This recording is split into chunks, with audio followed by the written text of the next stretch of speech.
When power leads man towards arrogance, poetry reminds them of their limitations. When power narrows the areas of man's concern, poetry reminds him of the richness and diversity of existence. When power corrupts, poetry cleanses. That was a quote from John Fitzgerald Kennedy Jr., former president of the United States, and this is the Academy of Ethics Poetic Recital.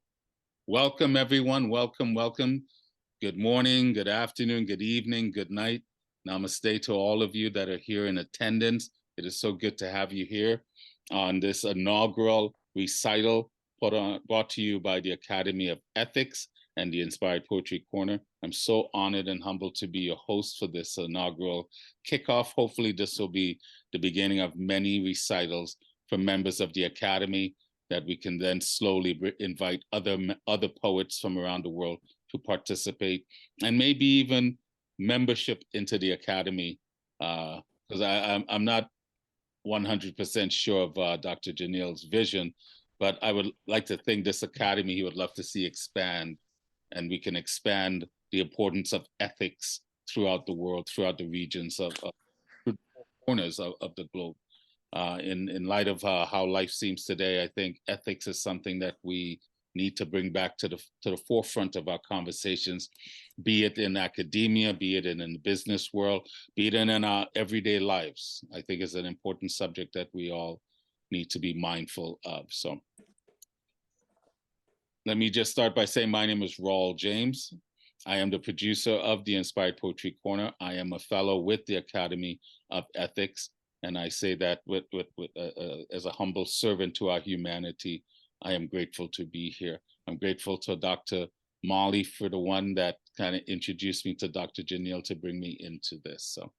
So the premise of this recital, I'm a person that loves to organize and bring people together. And like I said, I already have a couple of online shows that I do. And I positioned the idea to Dr. Janil and Dr. Molly about having a recital because there's so many poets in the Academy of Ethics that I thought, let's just do our own recital and see where it goes. So this is what we're here today. We're not sure of the timing, as I mentioned to Dr. Janil. Maybe we'll do this 6 times a week, so 6 times a year, so every other month. But the purpose of this is a means to celebrate the membership and invited guests of the International Academy of Ethics. Right now, we're looking at spotlighting 3 poets, and we will invite 10 guest poets to support them. And that's a format that I use in my show, where we have a feature and then we have invited poets that support the feature.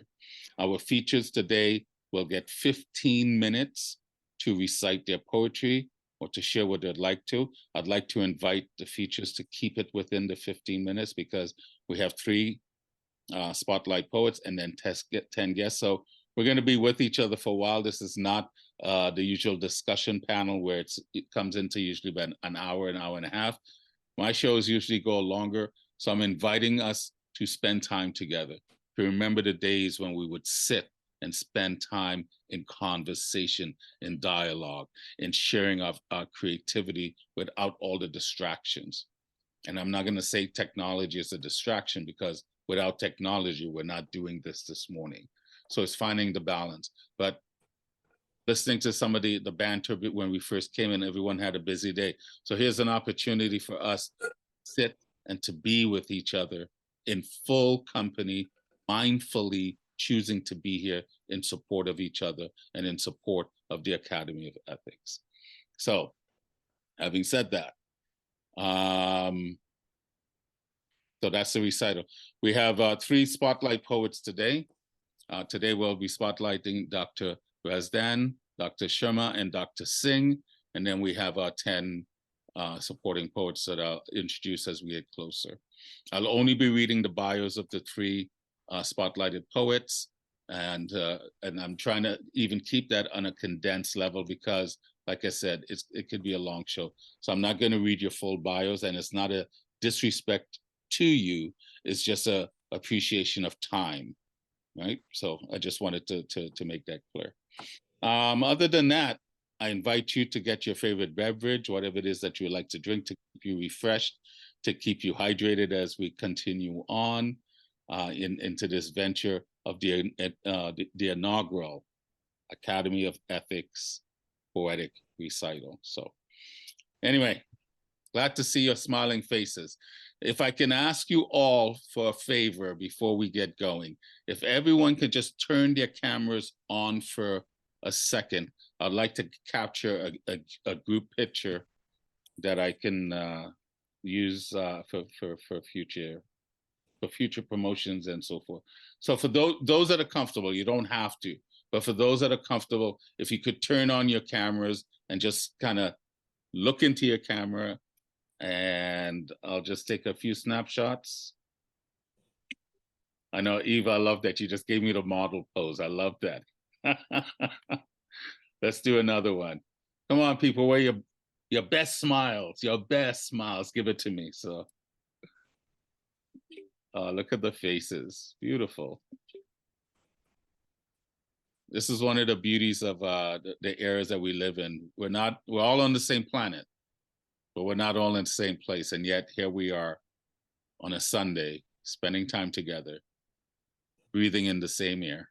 So anyway, thank you for that, folks. Thank you for that. If you're more comfortable having your cameras off, you please go back to your comfort zone. All right, let's get into this.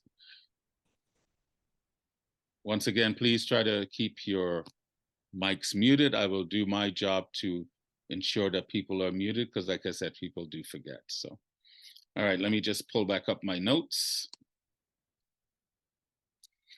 All right, so if we're ready to go, I'd like to call Dr. Razdan in the ready to be our first spotlight poet for this venture. So, yes. I'm Kul Bhushan Razdan, and I have been teaching poetry. Hold on a second, Dr. Razdan. Let me just read a little bit of your bio and set you up. Because I can hear you very well. Yeah, just let me read some of your bio before you start. Is that okay? So I just like to properly introduce you. So, Dr. Razdan is the former department head at the University of Jammu. He held many different positions. He was the Dean of Faculty of Arts. He was also the department head for English. His areas of specialization include modern and postmodern American fiction, poetry, drama, and critical theory, to just name a few. Dr. Razdan's third poetic anthology titled Blooming Buds is in the final stages of preparation with the Soft Company under preparation, and is before publishers right now. So that book should be coming out very soon. Anyway, ladies and gentlemen, thank you for your patience, and let's snap it up, clap it up for our very first spotlight feature, Dr. Razdan. The mic is open to you, sir. Very good evening to all of you. You see, teaching poetry for more than almost for 4 decades, I must say. And I've always believed that a poem is to be recited. Without recitation, a poem is not a poem at all. And you see, I find many teachers, even some of my colleagues in the universities of Jammu and Kashmir, just reading out a poem and telling the meaning to the students. That's not teaching poetry. A poem is to be recited. Recitation is everything. Recitation gives you the intonation. As we know, as an example, I taught Shakespeare sonnets for more than 2 decades, the postgraduate students in the universities. What I found was that every Shakespeare sonnet virtually explodes in the last 2 lines, the 13th and the 14th line. And if we don't know how to recite a particular line in a particular poem, it's useless. I just want a verbal example before I read a couple of my poems from my 2 anthologies. Let's say, for instance, look at the Shakespeare sonnets. We know Shakespeare wrote more than, 30 sonnets, and most of them are addressed to a noble young friend of high pedigree.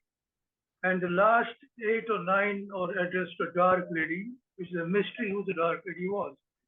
But then the noble friend betrays the poet, that's Shakespeare, and Shakespeare forgives the friend, but takes the dark lady to task. Now let me quote verbatim. How he forgives his friend, he tells, "Grieve not at what thou hast done. Roses have thorns and silver fountains mud. Clouds and eclipses stain the sun and the moon, and loathsome canker lives in sweetest bud." So look at it. The lines have been recited. This is the beginning of the Shakespearean sonnet. They have to be recited in such a way that the poet is excusing, forgiving his noble friend who has betrayed him by stealing his beloved. He forgives the friend but takes the dark lady to task for betraying him. This sounds very stupid. But then he attaches greater value to friendship than he attaches to any love affair with a lady. One thing. Second thing, he immortalizes the youth of his friend in his sonnets. And how he says, let me verbatim quote some of the lines from that sonnet. He says, "Time transfixes the flourish set on youth. Time transfixes the flourish set on youth, and tells the perils in beauty's brow. Feeds on the rarities of nature, and nothing remains but for the sight of mouth." So the recitation has been according to acoustics of every line. And what is he doing exactly? The poet is telling us that time is a cruel gardener. As a gardener goes to the field, weeds out, cuts the weeds, so does time does to us humans. Time is a very cruel gardener. He comes, works his sight, robs us of our youth and beauty, and weeds grow on our faces. And you see, what I mean to say is that while citing poetry, every line is to be recited at a particular volume, pitch, intonation, and then there can be a certain fall. There can be a certain fall. Or as just look at Hamlet. Look at Hamlet. When he says, "To be or not to be," that is the question. To be or not to be, that is the question. Whether it is nobler in the mind to suffer the slings of outrageous fortune, or take the tide by the neck, a sudden drop in the volume, in the intonation. Because poetry, recitation is an art. None of us can teach a poem in the class unless we know how to give the proper intonation, the sound effect, the rhythm, and also the volume. Accordingly, we have to recite a poem. Now, for example, when you look at this, one of my poems, I just recited, and the poem is Anatomy of Dreams. Because I'm myself seeing all kinds of dreams. Some of them are like nightmares. Some of them look normal. Some of them look very abnormal. So I wrote a poem in my second anthology titled Carry Off His Dreams, and I called it Anatomy of Dreams. Now see how I begin. The recitation is at a very low pitch, and then I will suddenly raise my pitch, and then I will again lower it, and I again burst out with the high pitch. Accordingly, as the lines intonate and the kind of sound that I have kept in every line. Let me begin, for example. The poem is Anatomy of Dreams. Dreams, the cinematic shows of the human subconscious, do get projected on the mind screen. And when dream is metamorphosed into nightmares, I repeat, and when dream is metamorphosed into nightmares, the show of the subliminal mind turns into a weird conglomerate of ogres, witches, fiends, and ghosts become the protagonists. Now see the kind of recitation I am doing. I read again. Dreams, a slight pause, cinematic shows. I drop my voice. I drop my intonation. Dreams, the cinematic shows of the human subconscious. I raise my voice.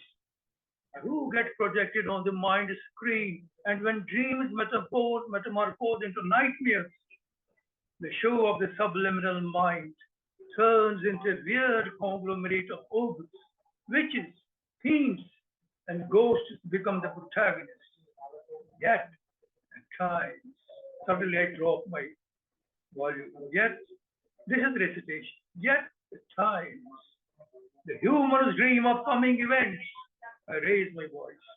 This is the how I have to recite every line. I repeat, fiends and ghosts become the protagonists. Yet at times, humans dream of coming events, happenings that turn out to be true. Is it some kind of a Cassandra kaleidoscope? I think it is. I repeat, is it some kind of a Cassandra kaleidoscope? Often do we dream about events, happenings like feasts, marriages, diverse occasions, converse with our late, near, and dear ones. Some dreams become repeated exercises, churnings within the subconscious zones. Many a time do we meet our lost ones. I do often. I do often. I see my father, I see my mother, I see my dead sister, I see my dead friends in my dreams. I do. So whatever I written in this poem has happened to me as well. I repeat, is it some kind of a Cassandra kaleidoscope? Often do we dream about events, happenings like feasts, marriages, diverse occasions, converse with our late, near, and dear ones. I drop my voice and I raise again. Some dreams become repeated exercises, churnings within the subconscious zone. Churnings. Our mind gets churned. Churnings within the subconscious zones. Many a time do we meet our lost ones, parents, friends, relatives, even strangers. Inhabit diverse dreamscapes seems also real. The unsettling diversity of dreams becomes the Gordian knot. And the Gordian knot was one of the labors of Hercules to unravel the Gordian knot. So that's why I use the term here in the poem. I repeat, inhabit diverse dreamscapes seems also real. The unsettling diversity of dreams becomes the Gordian knot, too near a riddle. Bewilderment, wonder, even agonized minds. Add to my story the horror, suspense, creating thereby a miasma of thoughts. I use the term miasma. Become a strange kind of fabric of thoughts, very difficult to unravel and understand, creating thereby a miasma of thoughts. Sigmund Freud, the magician of the human mind, anatomized dreams as corollaries to diverse human actions. Here I raise my voice, the recitation has to be louder because I shift a different point. I talk about Sigmund Freud, the father of modern human psychology. And Freud's analysis of dreams is fantastic. I must have read it 10 times, only then I could understand it. Because he had many cases which patients came to him for consultation. I repeat, Sigmund Freud, the magician of the human mind, anatomized dreams as corollaries to diverse human actions. Once a lady visited Dr. Freud about her problems. I talk about a real case which I read in one of the diaries of Freud himself when I was doing my doctorate at BSU. I repeat, once a lady visited Dr. Freud about her problems, often in a repetitive dream. She had a dream which got repeated every night. She became very desperate, told her husband, and then she decided to consult Dr. Freud. Once a lady visited Dr. Freud about her problems, often in a repetitive dream, a recurring one. I raise my voice. The recitation has to be louder because I'm talking about a case of Sigmund Freud. Often in a repetitive dream, recurring one, would she find herself in a dense, dark forest, roaming in the forest as a lost one, terrified, sweating, would she awaken? Freud, the great doctor of dreams. Now I raise my voice in the recitation.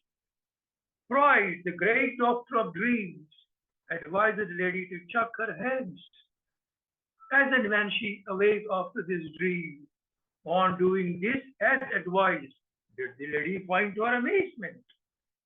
Her hands and sleeve would keep on fondling her husband's hair on his head. So her husband's hair on his head became the dense forest in the tree. Look at it.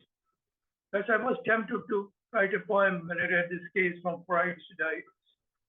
Her husband's hair on his head and his head crop of thick bushy hair would become the dense dark forest. The nightmare that made her sweat even during cold nights. What a piece of work is man! So opined the boss of evil. Yet dreams, nightmares, reverie constitute the spectral shows, the dreamscapes that evolve, furnish, and provide jittery, tense, hypochondriac humans. What happens to humans who are nervous, hypochondriac? They believe all disease in themselves. Jittery, tense, hypochondriac humans with all the entertainment, all the fun, the tension, the amazement. And when the show goes on and on, a parallel world of dreams, of nightmares, chronically occupies the mindscape, blessing humans with free shows. This is the point, because I say such kinds of dreams, they become kind of shows during the night. But why I read out this poem and narrated it just to make my point that every line in every poem has to be recited at a particular volume, intonation, cadence, pauses, high pitch, low pitch, medium pitch, or very low pitch. Now, I'll just read out one poem, then I go to another anthology. We, hello.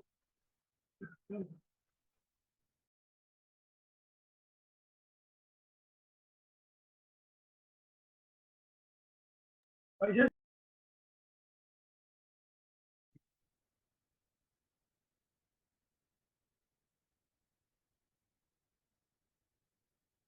Dr. Razdan, you're muted. I think you've muted yourself. pardon. There you go. You had muted yourself. Continue. You got about 3 minutes to finish up, sir. You had muted yourself, so continue. Yeah. I'll just read one more poem and then the title of the poem is Living or Existing. All of us live, yet few of us exist. I repeat, all of us live, but few of us exist. Why is it so? Life is an exercise in existing and exercise, riddled with uncertainties, unpredictable miseries. I repeat, life is an exercise in existing and exercise riddled with uncertainties, unpredictable miseries. We eat, we work, we sleep, we beget children. Joy, sorrow, happiness, grief. Elation, depression, wisdom, stupidity become divergent colors of the rainbow. Existence generates simplicity, duplicity, knowledge, ignorance, and imbalance. I repeat, existence generates, this is living or exist. Do we live or do we exist? Existence, all of us live, few of us exist. That's my basic notion, which made me write this poem. I repeat, elation, depression, wisdom, stupidity become divergent colors of the rainbow. Existence generates simplicity, duplicity, knowledge, ignorance, and imbalance. Being cruel, being kind, being merciful, being perverted, O human, what species art thou? Here I raise the pitch. When I'm reciting the poem, I raise the pitch here. Being cruel, being kind, being merciful, being perverted, O humans, what species art thou? Generosity, compassion, love, emancipation, and elation. Is it to live or is it existing? I repeat, generosity, compassion, love, emancipation, and elation. Is it to live or is it existing? All these akin to the phases of the moon make us know, make us understand the art of existing. Living is breathing. Living is breathing, eating, sleeping, dreaming. bereft of existence. That's my contention. The existentialists opine existence precedes essence. Yet at times, living and existing get entangled in a whirlpool of confusion and confusion. As we attempt to give life a meaning, and life refuses adamantly to yield a meaning. What is the result? Absurdity, right? As Camus, Sisyphus, or even Kafka's books, stories.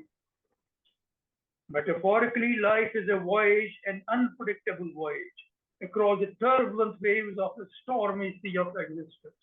That's my contention. I repeat, metaphorically, life is a voyage, an unpredictable voyage, across the turbulent waters of a stormy sea of existence. So young and old, men and women, pray for the best. Be calm, be composed in your nest. In every beginning is an end. In every end is a new beginning. The unending cycle goes on and on, winking at eternity. I repeat, in every beginning is an end. In every end is a new beginning. That is over my speech. Unending cycle goes on and on, winking at eternity. So I read this poem to show that it is the recitation which is extremely important, whether we read a poem or we teach a poem in the classroom situation, or students ask us questions, and the questions are at times, of very divergent natures. If I'm given 5 minutes, can I read another poem? You can read one more, sir. Yes. Pardon? Okay. You know, just hardly 2 years back, when Donald Trump was the president of the United States, a black protester, his name was George Floyd. He was shot at white police who kept his knee on George's throat and choked him to death. It was Donald Trump was the president of the United States. I felt so outraged, I wrote a poem. I titled the poem George Floyd, Tragic Course of White Animals. This is the title I gave it. George Floyd, Tragic Course of White Animals. Oh, here's the poem. A white racist gorilla as a cop throttled George to death, keeping his burly knee pressed hard on George's neck. I wrote the poem just 2 days after this incident happened. I felt so outraged myself, so outraged. Because is it the color which determines a man is inferior or superior to another man? Is the color of the skin? No, not at all. All nonsense. A white racist gorilla as a cop throttled George to death, keeping his burly knee pressed hard on George's neck. The victim refrains, "Officer, officer, I can't breathe. Remove your knee. Please remove your knee." Unquote. Didn't cut any ice with Beelzebub's cohort. The white cop I called Beelzebub's cohort. He wasn't a human being. He was a devil's agent. The poor black man is saying, "Officer, you are throttling me to death. Raise your knee." Nothing. I read the line.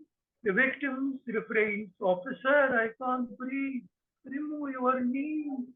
Didn't cut any ice with Beelzebub's cohort. The demonic gnome. The demonic gnome in garb of a white supremacist cop. In the garb of a white supremacist cop, kept on pressing his deadly burly knee on the neck of the helpless pharmacos, stifling George to kill him. For this was downright racist murder. And the cop was misusing his authority as a cop. He was later dismissed on public outrage. I read again. The demonic gnome in the garb of a white massive cop kept on pressing his deadly burly knee on the neck of the helpless Pharmacos. You know, Pharmacos is somebody who is to be sacrificed to strengthen others. Qurbani ka bakra. Helpless Pharmacos stifling George to kill him. Alazonic George, Alazon and Aaron, we know what they are. Alazonic George ceased breathing, his life snuffed out. Yet the brutal knee remained on the now dead victim's neck. There I raise my voice. The recitation has to be louder to tell the audience or the students, look at this animal of a cop throttling a black man to death. In spite of the later plea, please raise your knee. I am choking to death. No, no effect. Alazonic George ceased breathing, his life snuffed out. Yet the brutal knee remained on the now dead victim's neck. Floyd's brutal murder epitomizes the blatant antithesis of the Jeffersonian concept. This I had to write because this was not what Thomas Jefferson meant, that equal rights, opportunities for everyone. He was the father of the American Constitution, Thomas Jefferson. Floyd's brutal murder epitomizes the blatant antithesis of the Jeffersonian concept enshrined in the American Constitution.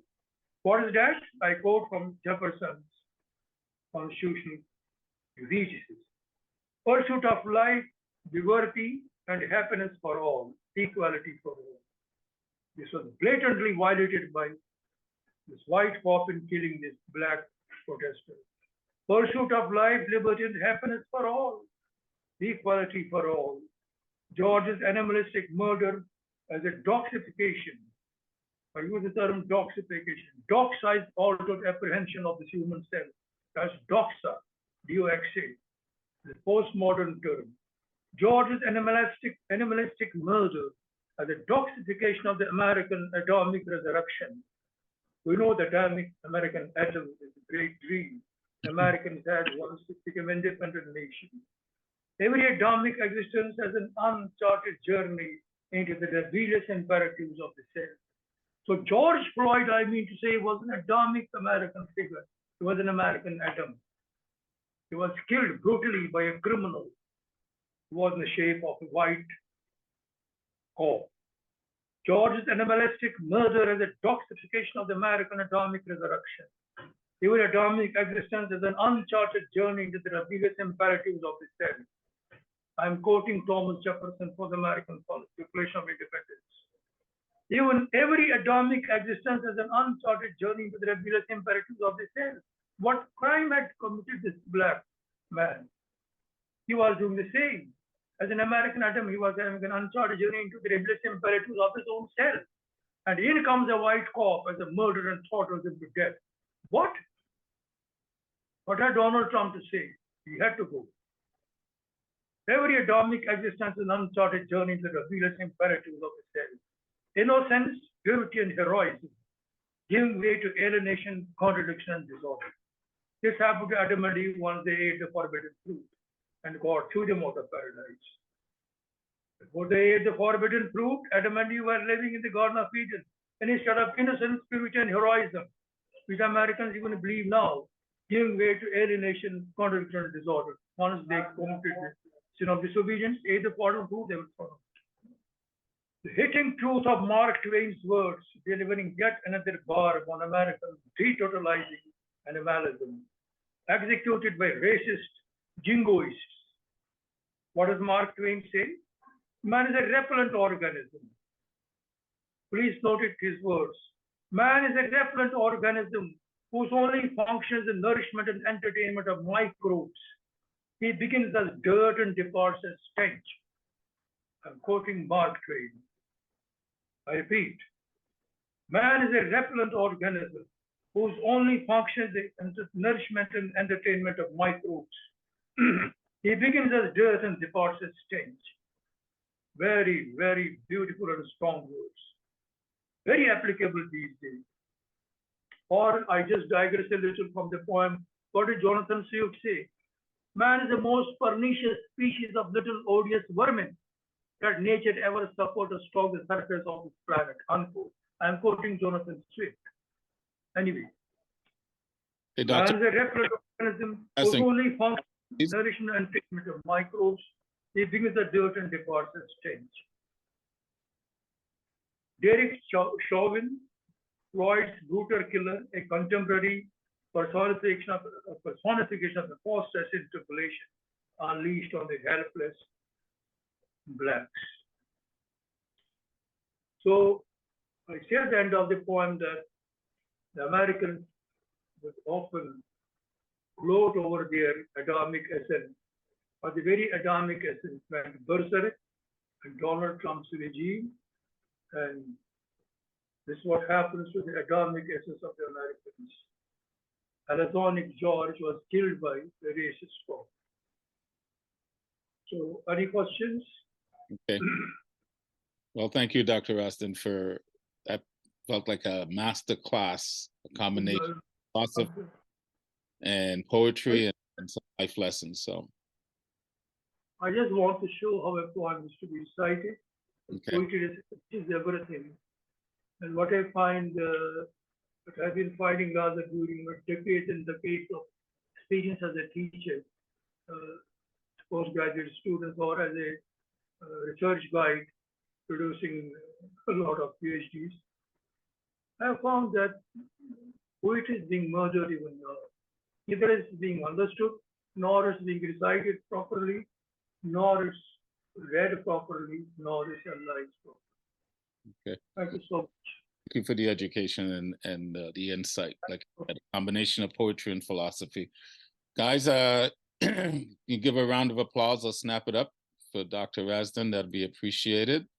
Thank you so much. All right, we'll continue on. I would like to call to the mic Dr. Sharma. And Dr. Sharma, before you start, I just want to read a bit of your bio. Dr. Sharma, a bilingual poet, author, and translator, has published 10 books of poetry, latest in A Little Fire. And there's another name, I believe, in Hindi that I won't even dare to try to pronounce. This book was launched, I believe there's an English part, There's No Death, was launched at the World Poetry Conference in 2022. His earlier books of English poetry include Eyes of Silence, Parables, Fair and Flawed, and Loud Whisper. He's appeared in numerous anthologies of poetry, stories, and academic interest. He's included in Dr. Anand's 20th Century Critical Thought, Volume 1, Dialogues with Postmodern Voices. Ladies and gentlemen of the Academy, I'm proud to present Dr. Sharma. The mic is yours, my friend. Thank you, sir. Thank you, sir, for the opportunity. I hope I am audible. Yes, you So are. start with the first poem. It's Very a short poem.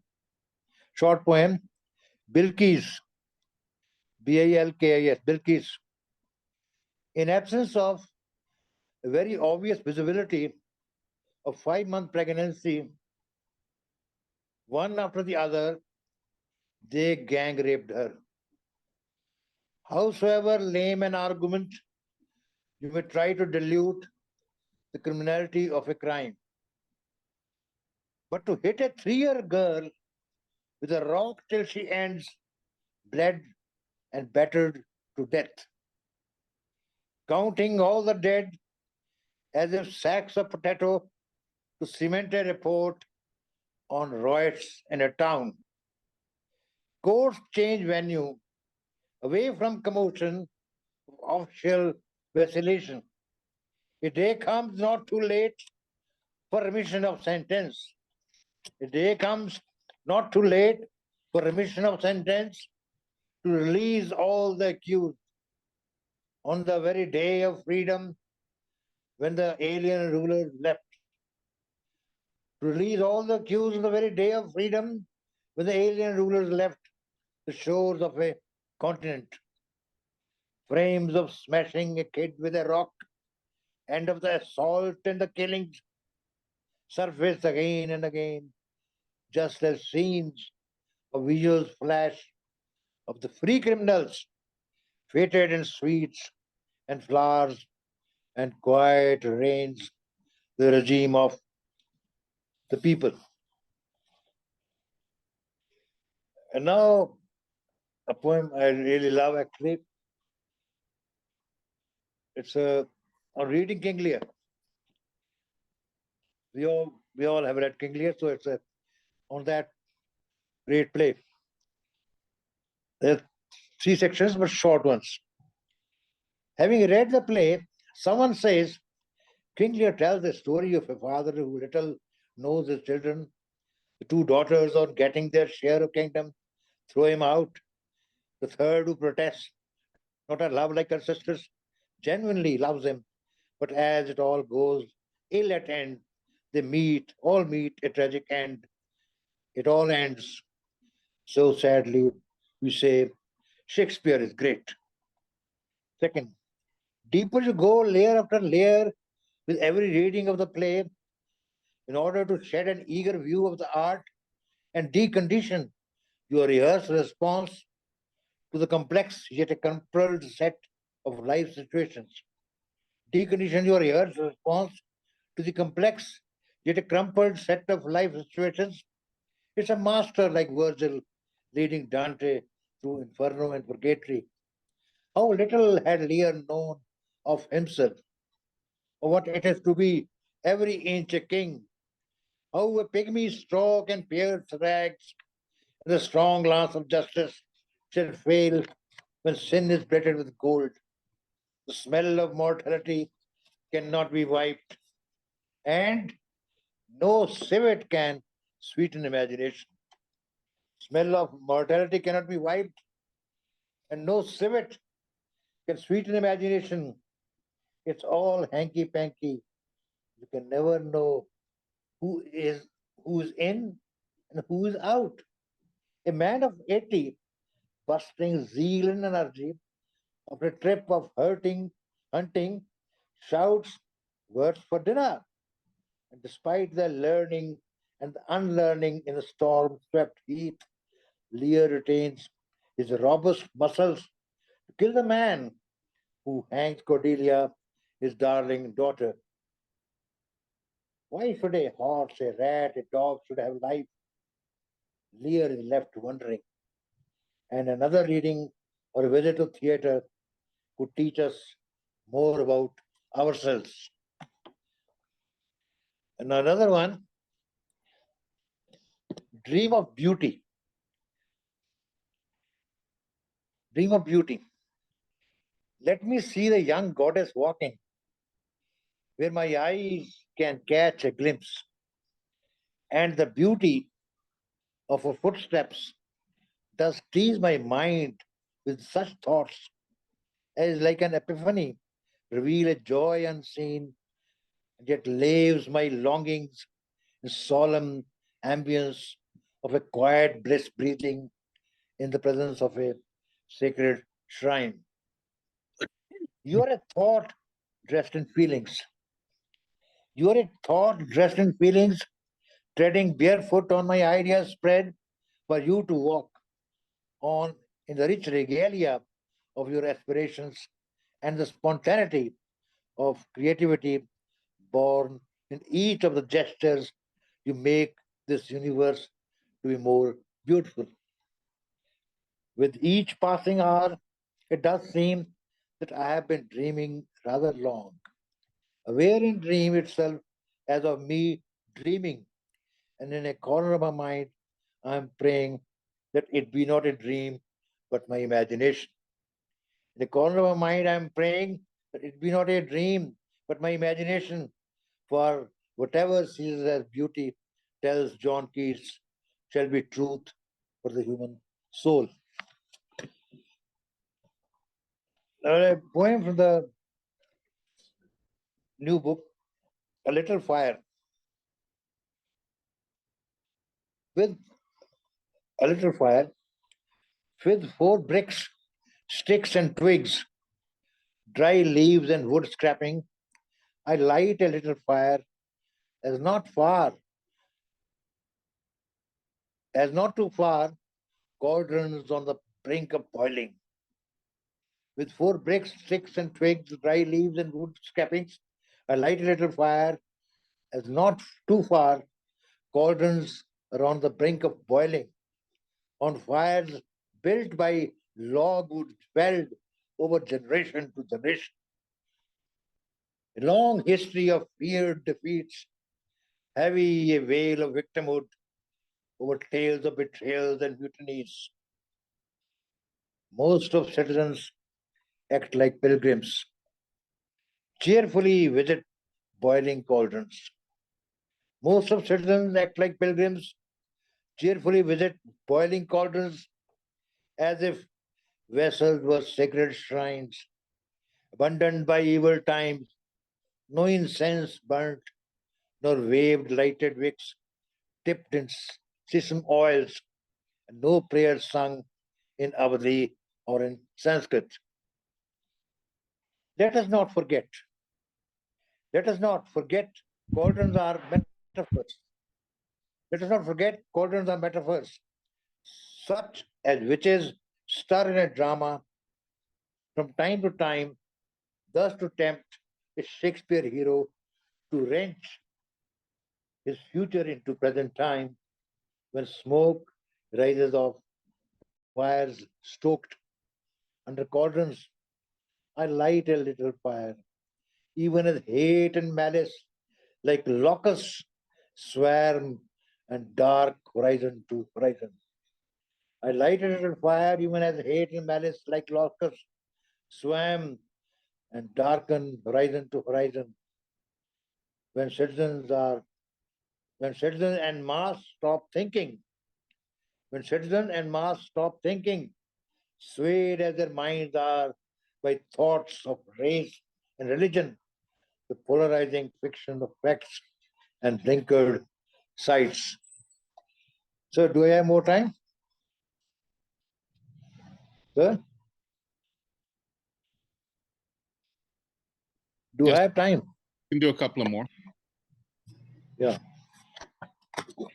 A short one, bilkul, a very short one. Young minds, young minds. Not one man can evade. Not one man can evade and avoid the hints of desire.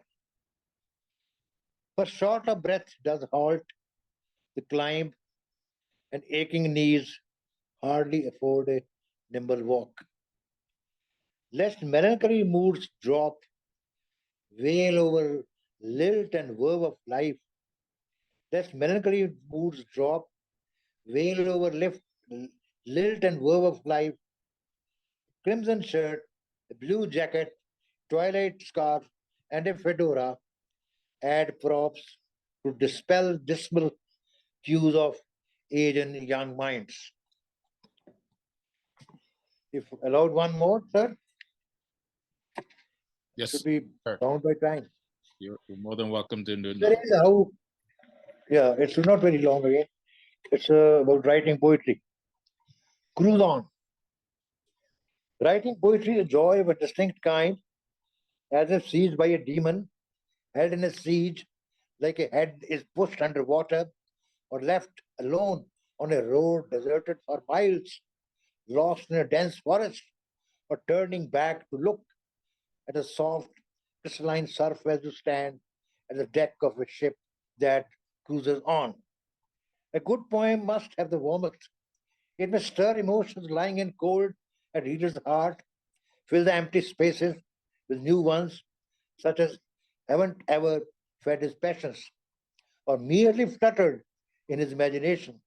A sapling triggers writing, imbibes life from invisible sources, springs of psyche, snatches from young years of heartache, or hiding in a cave when the rain poured, sudden drenched you on a hilly climb.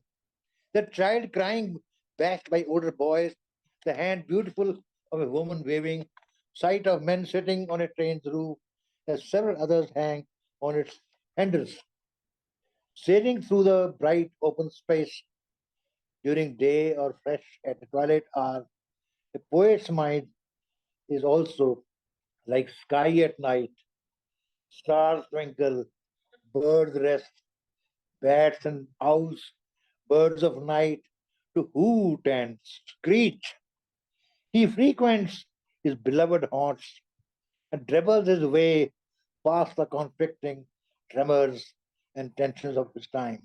He frequents his beloved haunts and dribbles his way past the conflicting tremors and tensions of his times. Thank you, sir. Thank you so much. Snap it up and I should cut Sharma. out the time because, yeah, Yeah. 3 Thank you so much. I Beautiful. hope you enjoy it. Beautiful. Well, we did. It was very powerful. I love the imagery in a number of your pieces that comes about. Going back to Dr. Kazdan's masterclass and talking about performing. I always believe the written word is great, but to perform it, to hear it, hear the poet say the words and understand the influx of emotions and feelings that go into it. So that was well done. Thank you so much. Thank you so much for that. Thank you for that. It's just a reminder of why we're here. No society exists without poets. Even if the act of creating is performed in solitude, poets do not live in a bubble. We are part of everything. We're not hermits. We're not shut away in ivory towers, but creators of a universe that offers us to share our understanding of our lives, our experiences, but it's an opportunity for us to share through the written word and then the spoken word.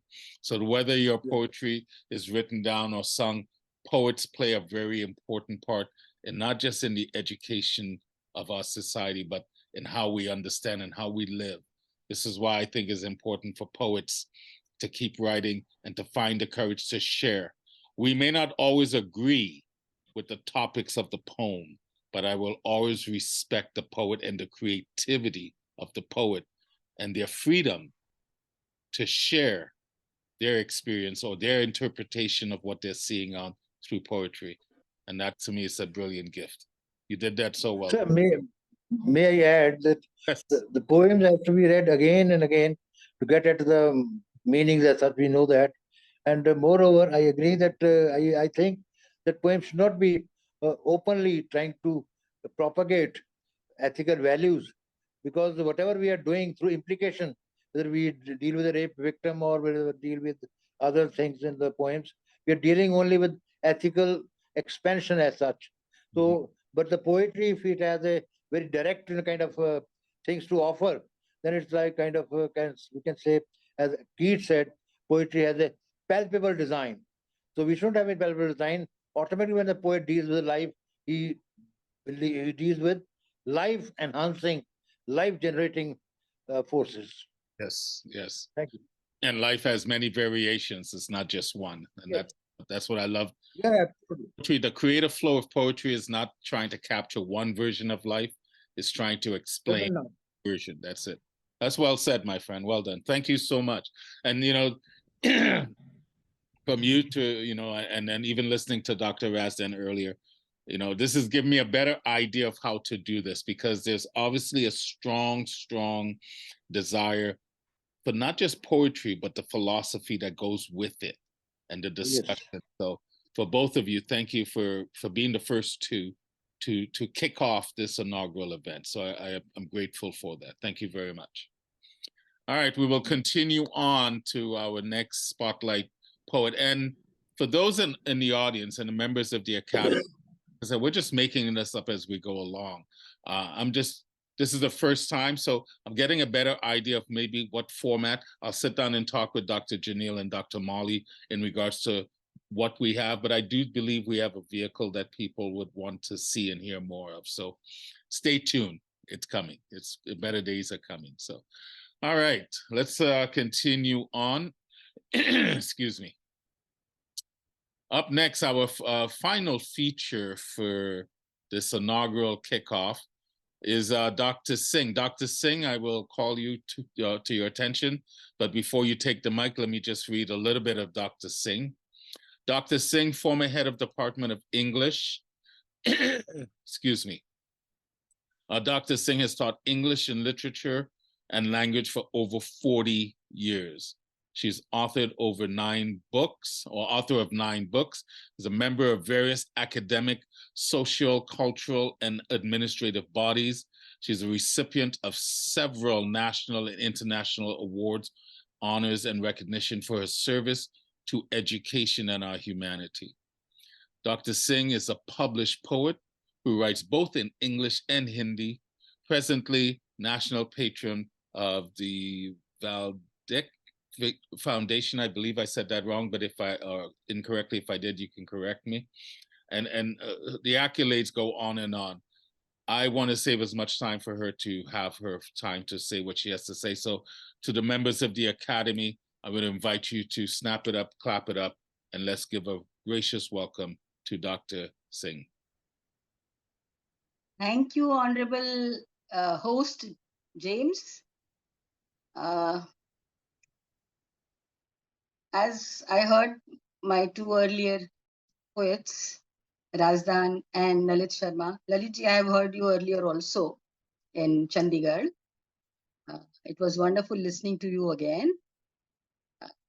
It is, as I was listening to all of you, I came to know that it is primarily we have to recite our poems, right?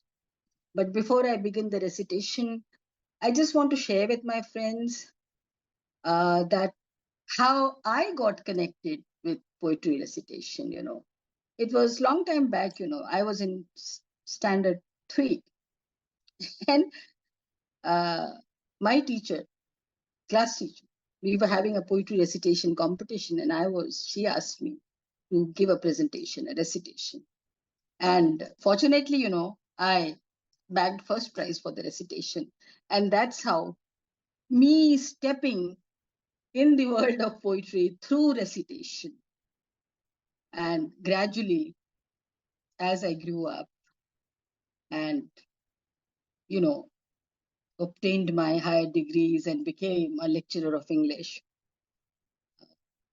And one thing is more important, because the place I belong to, it is the seat of learning, Kabir, Tulsi, so many great poets, are from there. So my upbringing at the bank of Ganga, that is, another reason that brought me closer to this beautiful genre of writing, poetry.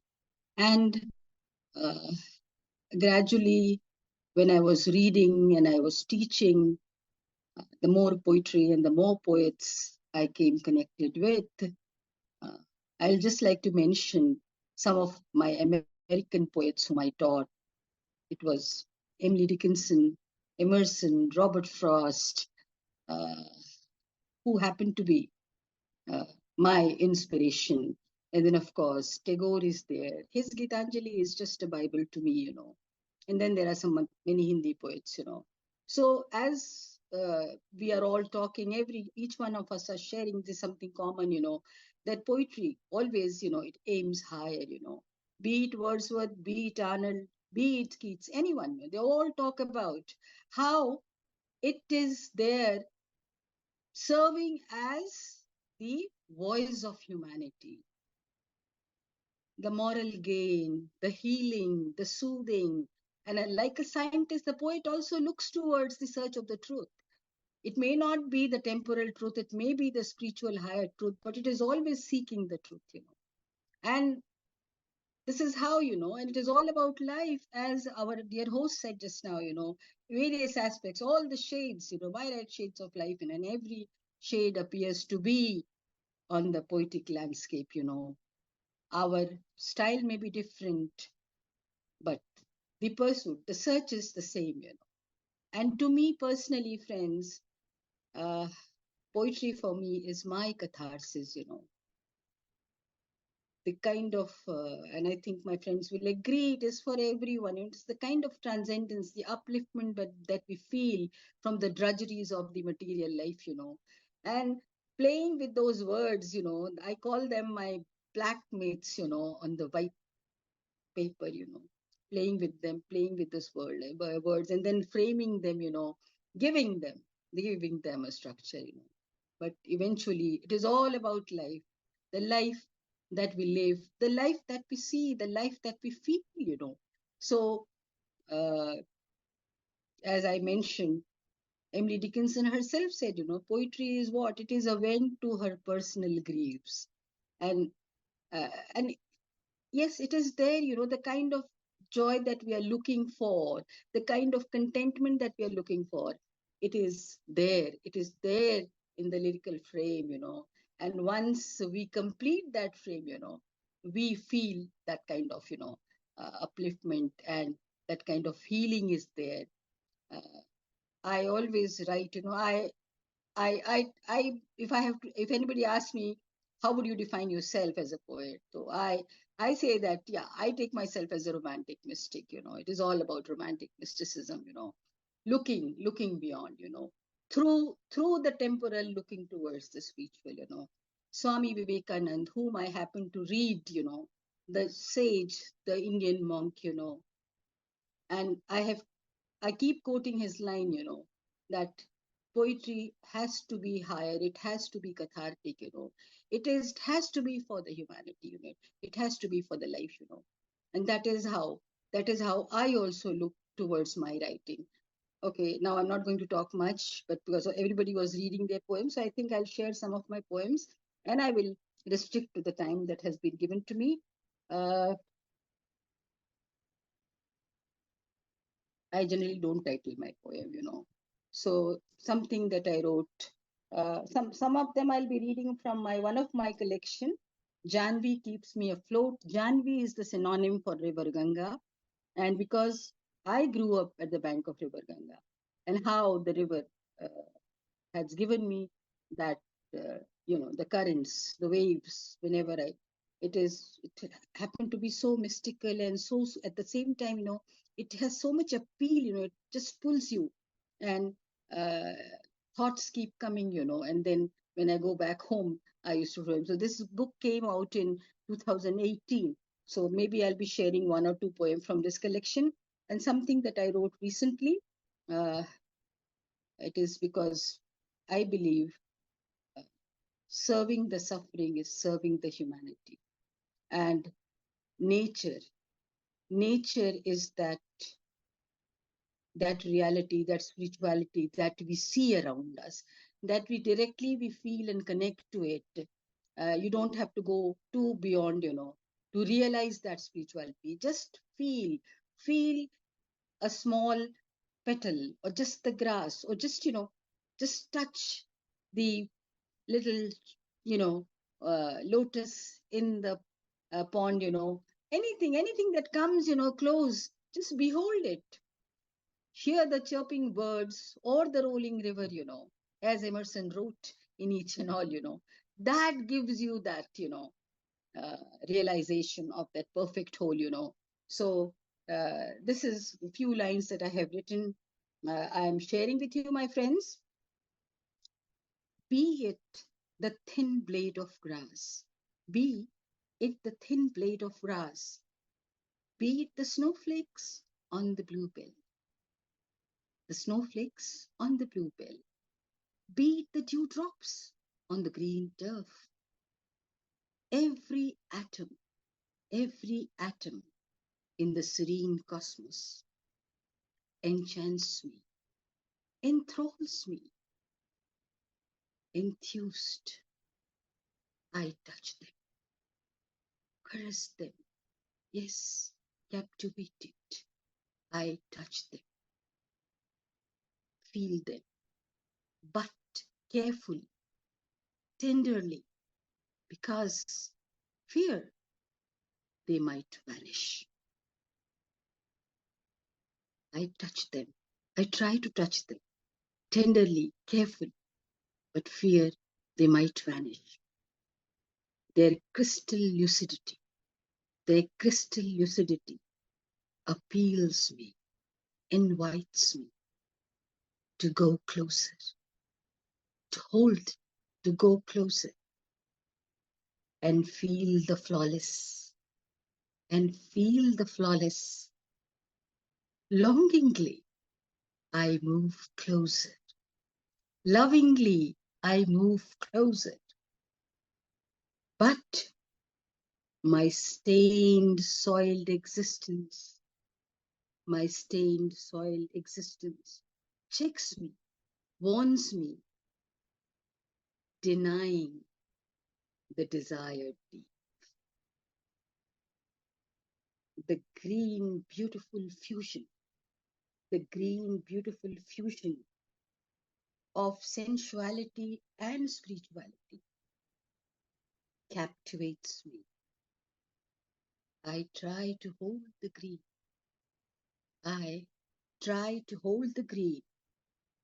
The life that takes me closer to the Supreme.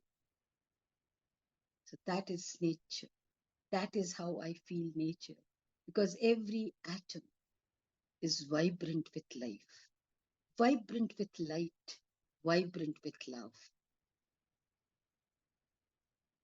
Another one. My fragmented existence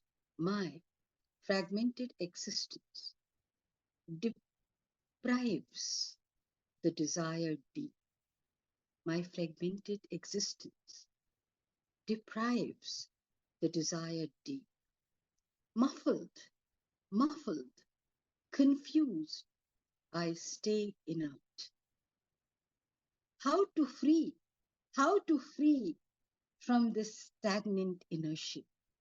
How to free from this stagnant inertia? The toughest hurdle, obstructing the flow. The toughest hurdle, obstructing the flow. Although my vivacity compels me to take the stride, as I fight with my vulnerability, the journey becomes harder. Temporal boundaries bind me. Yet I refuse to give up. Struggling, try to delve deeper. But fail to reach the desired shore. My wrinkles reflect my frailties.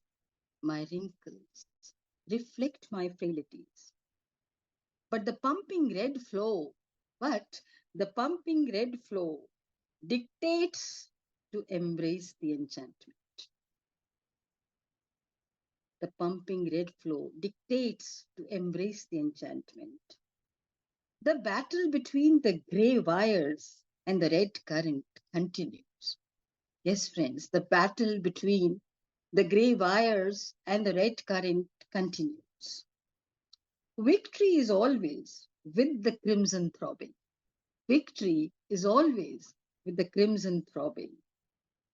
As the grey wires fail to fence them.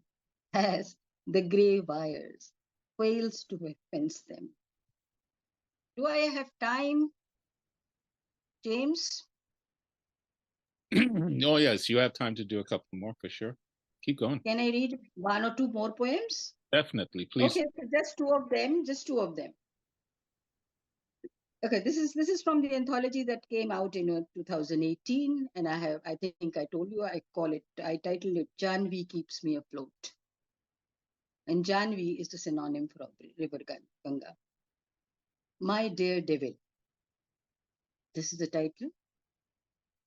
Eliot's proof rock embodied failure. But he lived in 1970. Hamlet's digression is a history. I know they represent finite disappointment. But we must never lose infinite hope. It was her unfailing conviction, the courage I aspired for, The courage I aspired for always twinkled in the starry eyes of my daredevil. Yes, she embodies the dauntless faith that I always pined for. She embodies the dauntless faith that I pined for. The flawless contours of her fascinating physiognomy. The flawless contours of her fascinating physiognomy reflects courage and indomitable determination towards every impossible venture. When she speaks, towards every impossible venture, when she speaks, it's the trumpet of spring, blowing incantation of a new dawn. The moment she opens her mouth, it's a clarion call. The moment she opens her mouth, it's a clarion call, a call for resilience. My little angel, ready to fly high, determined to reach the zenith. But my broken wings fail to fly. She would not let me surrender. My broken wings fail to fly. She would not let me surrender. On her soft wings, she carried me beyond the darkness of my despair. On her soft wings, she carried me beyond the darkness of my despair, giving life, giving life to my dying lyrics. When I was struggling, when I was struggling with my crumbled self, trying hard to assemble the scattered pieces, trying hard to assemble the scattered pieces, she whispered, Bellona never gets knocked down.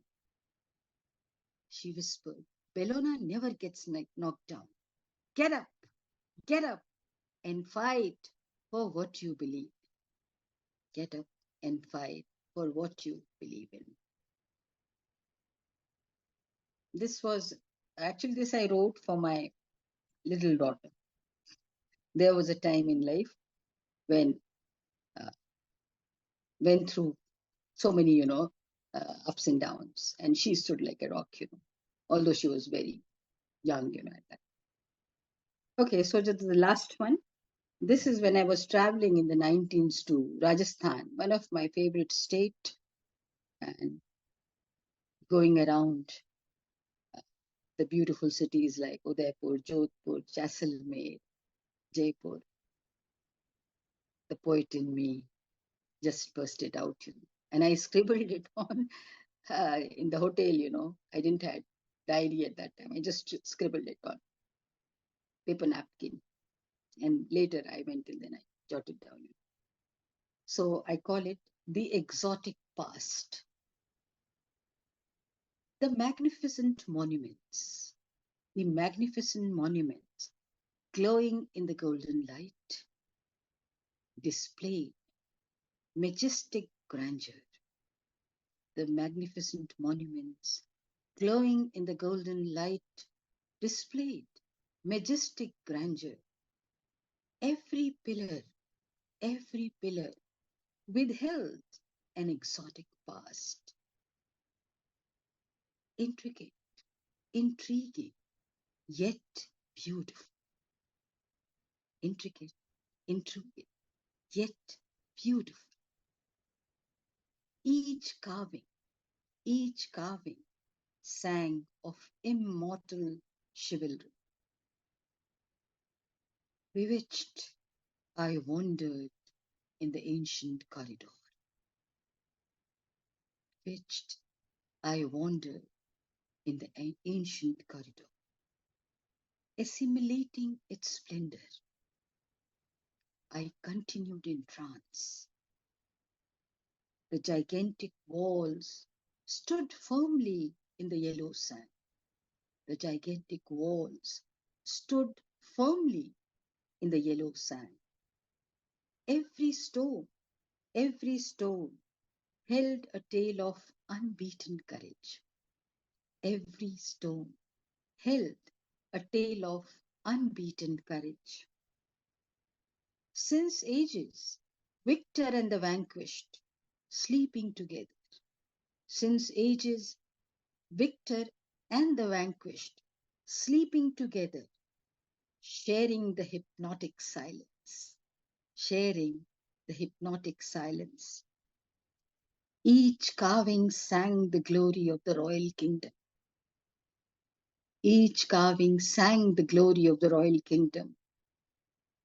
Mystic mystery of the yellow sand, mystic mystery of the yellow sand engulfed me, enraptured, mesmerized. I wondered, enraptured, mesmerized. I wondered, was I ever part of this glorious dwelling? Was I ever part of this glorious dwelling? Thank you, friends. I think I'm done with my time. So Well done. Well done. thank you very much. Thank you so much. Very well done. Beautiful, beautiful poetry. Again, the Thank imagery and then the explanation that went with it, plus the way you deliver, right? Mm. You know, you're very particular with the words and how you enunciate your words. So I really enjoyed your recital. Thank you so much for that. I hope. Thank you, James. Thank you so much. Oh, you're most welcome. You're most welcome. And I hope, excuse me, the members of the Academy and those invited guests that are here enjoyed the spotlight poets. The opportunity to give three people an opportunity of more than just the average 5 minutes to recite, to speak.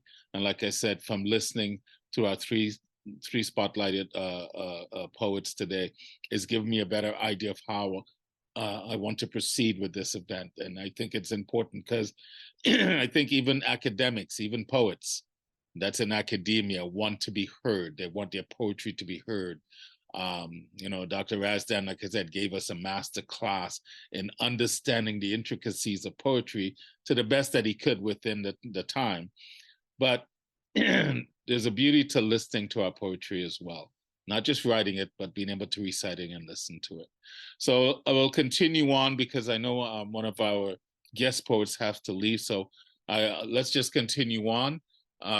Once again, thank you and give a big round of applause to our three spotlight poets, Dr. Razdan, Dr. Sharma, and Dr. Singh. Thank you so much for joining us this morning. And thank you for allowing us the opportunity to spotlight yourself and your brilliance. So, and I would like to call to the mic our first guest poet, Dr. Goswami. I hope I'm saying that properly because I know you have to depart. So you can come and share, you know, up to 5 minutes of poetry before you depart. I'm so glad you're here today. Thank you. Meenakshi Goswami. Meenakshi Goswami. I'm Meenakshi Goswami. Good evening, everyone. I'm honored to be amongst the stalwarts of poetry. So since I have another meeting, so without wasting much time, let me just recite. Am I audible? Yes, you are. Yes, you are. Okay. Let me read just two of my poems. And yes, I just love poetry, and I simply write to enjoy, and that is poetry for me. Poetry for me is love, and love is life. Everyone knows that. So let me go with my first poem, and the title of the poem is Serenity. Yes, I'm following the clarion call of my conscience, as if enchanted by the Pied Piper, yet preserving my sanity and my vivacity, and calm my turbulent mind, while I let my springtime bloom, sometimes with culpability, yet with pride, credence, and affection. Refrain from jihad in the name of Allah, neither have conflict in the name of Christ. nor pick up the trident in the name of Shiva. Conceding to your faults and misapprehensions, you conceal your cravings to break peace into smithereens. As the cosmos is yearning to be in league, to partake the pinnacle of tranquility eternally. Affection might not be reciprocal, and love might be wiped off from benignity someday. Men will unsheathe their swords to dissipate each other, and heads would roll along the dirt and filth of the rivers of blood.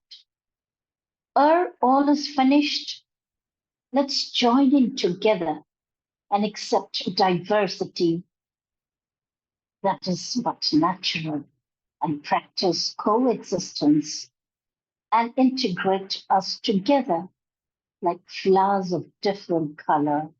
Make the bouquet bound together with love and camaraderie. And perhaps that would place us to a blissful Arcadia where there would be no hostility and violence. There would be no intolerance nor hatred. It would be love flowing all across, leading to freedom from fear and liberation from despair. Thank you. That was my first poem. And if you don't mind, can I proceed with my very short second poem? Oh, for sure. Please do. Okay. The title of my second poem is Feel. I want to feel your life and embellish it with my presence, a profound effect. I long to swim, holding my breath, through sea-salt, miles of arteries and veins until a limp heart. I quest for such a siesta as I'm inclined for a fantasy of hushed talk. Yet segments of mine have been left behind in dubious nooks of cells and organs. I look for you in every time, in every lifetime, no matter how far and wide we wander. I will let myself feel you again and again. Thank you, respectable poets, for giving me a patient hearing. And thank you. I don't know how have I recited, but it's just that I love reading poems and listening also. Thank you very much. Your reading was most powerful, positive, and you can tell that you're definitely about love. It's filled with love and hope. It gives us hope. So, thank you. Thank you so much, Mr. James. Thank you. Oh, you're most welcome. Thank you for sharing, being here, being part of this inaugural event. We'll definitely be hearing from you in the future. So I love the way you recite. Thank you so much. Thank you. And enjoy your next event. Okay. All right. Let's continue on. Up next to the mic, my friend, definitely be a friend, Dr. Molly Joseph. I would like to call you to the mic to share with us, please.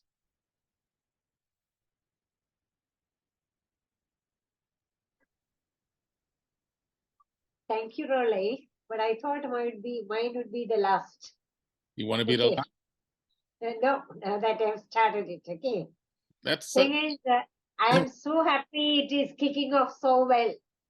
All right, let's do that.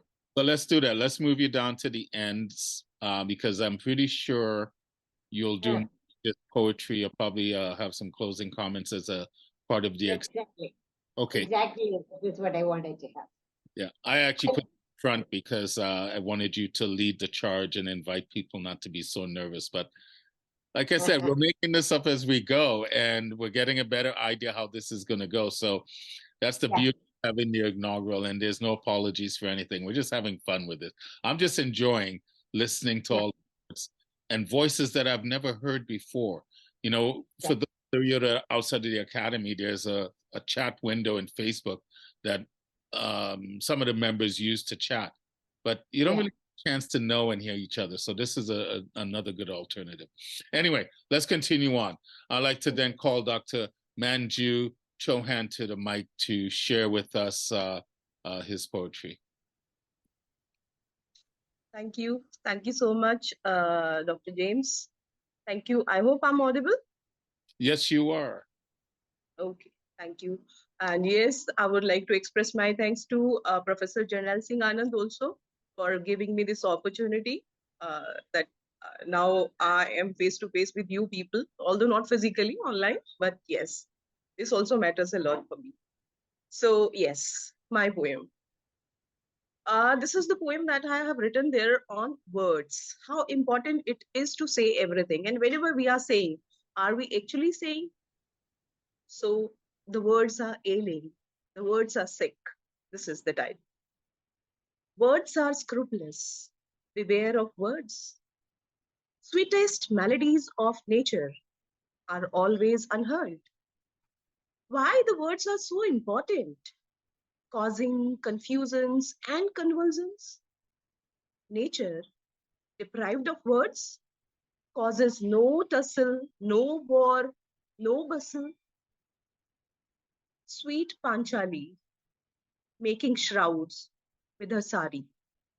She also said something that's why it is considered she was responsible for this war, Mahabharat. Sweet Panchali, making shrouds with her sari, a victim of words. Bhishma, counting his days on the prickly bed, designed by the oaths, the hardest words. Oaths replaced oaths.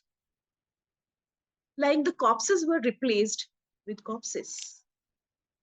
Deprived of words, the tears I suppressed begin to flow from the nib of my pen. The incomplete letters were complete. The wounded heart smiled for a while. The bruised emotions had the ointment. The rock of my heart cried. A multitude of brooks release from the narrow cells. The pores of the pen find to pour the pain. The wasteland of my heart had a heavy rain. So this was the first poem that I would like to share with you. I have another poem also, if I have the permission. So I would like to recite another poem. And yes, Doctor, more than welcome. Please do. All right, thank you so much. So yeah, this is another poem because I'm a bilingual poet. So this is in Hindi. I hope some of you would be able to understand it, and I'm allowed to recite this poem, which is not in English. I hope. Can you please explain it in English? Okay? Yeah, it is. Yes, definitely I'll be doing that because this is about happiness. Happiness, something like throughout our life, we keep on looking for happiness and we do so many things to get it either by this way or by that way.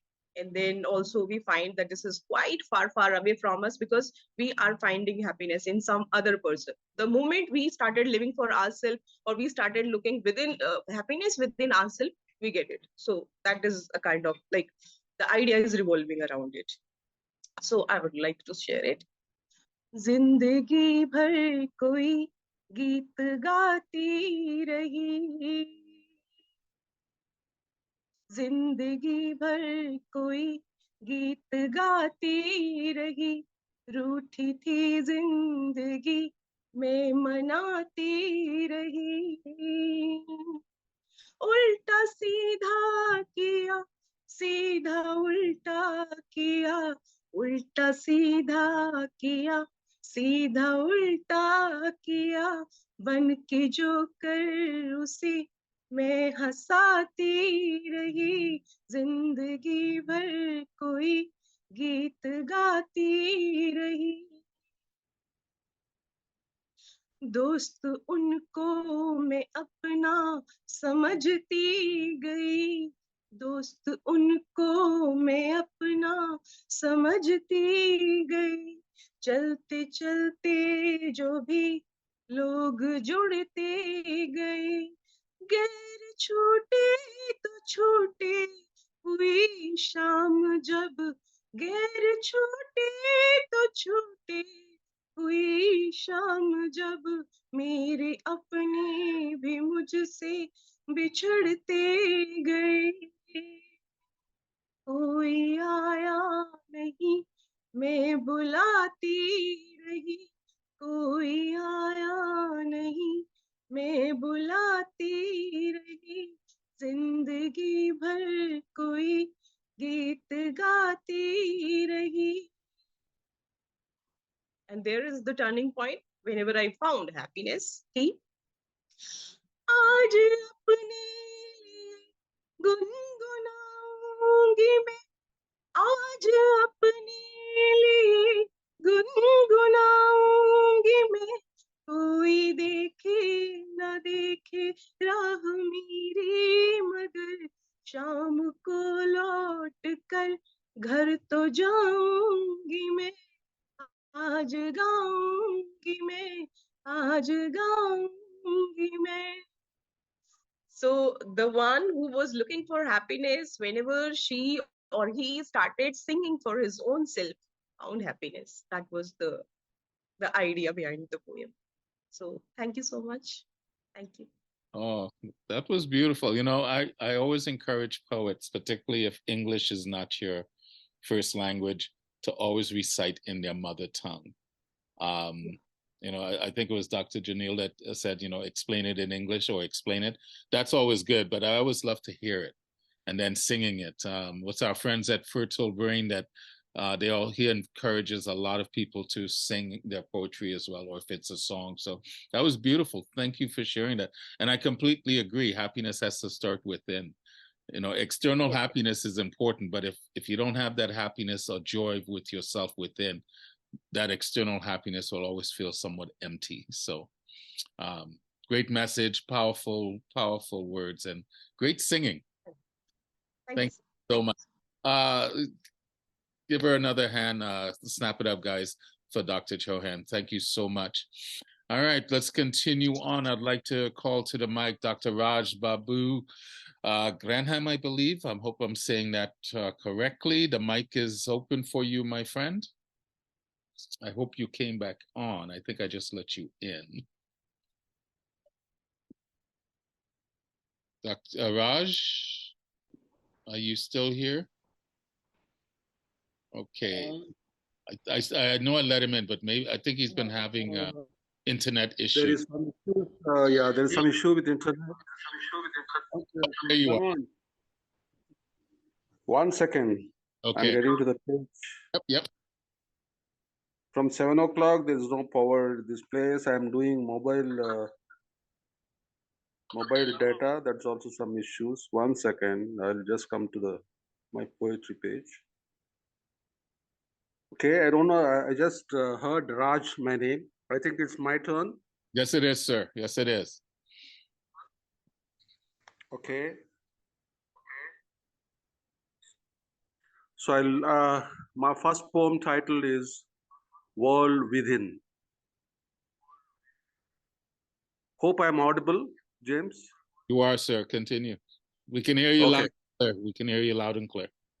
World within, sitting in the boat of my thoughts, I sail in the lakes of my dreams. Talking to voices inside my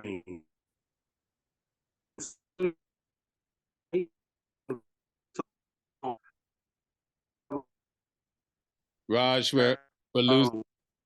Raj, we're losing you, my friend. Come give me some. I'll try to play. Why don't you try and find another spot and let it? We'll continue on with another poet.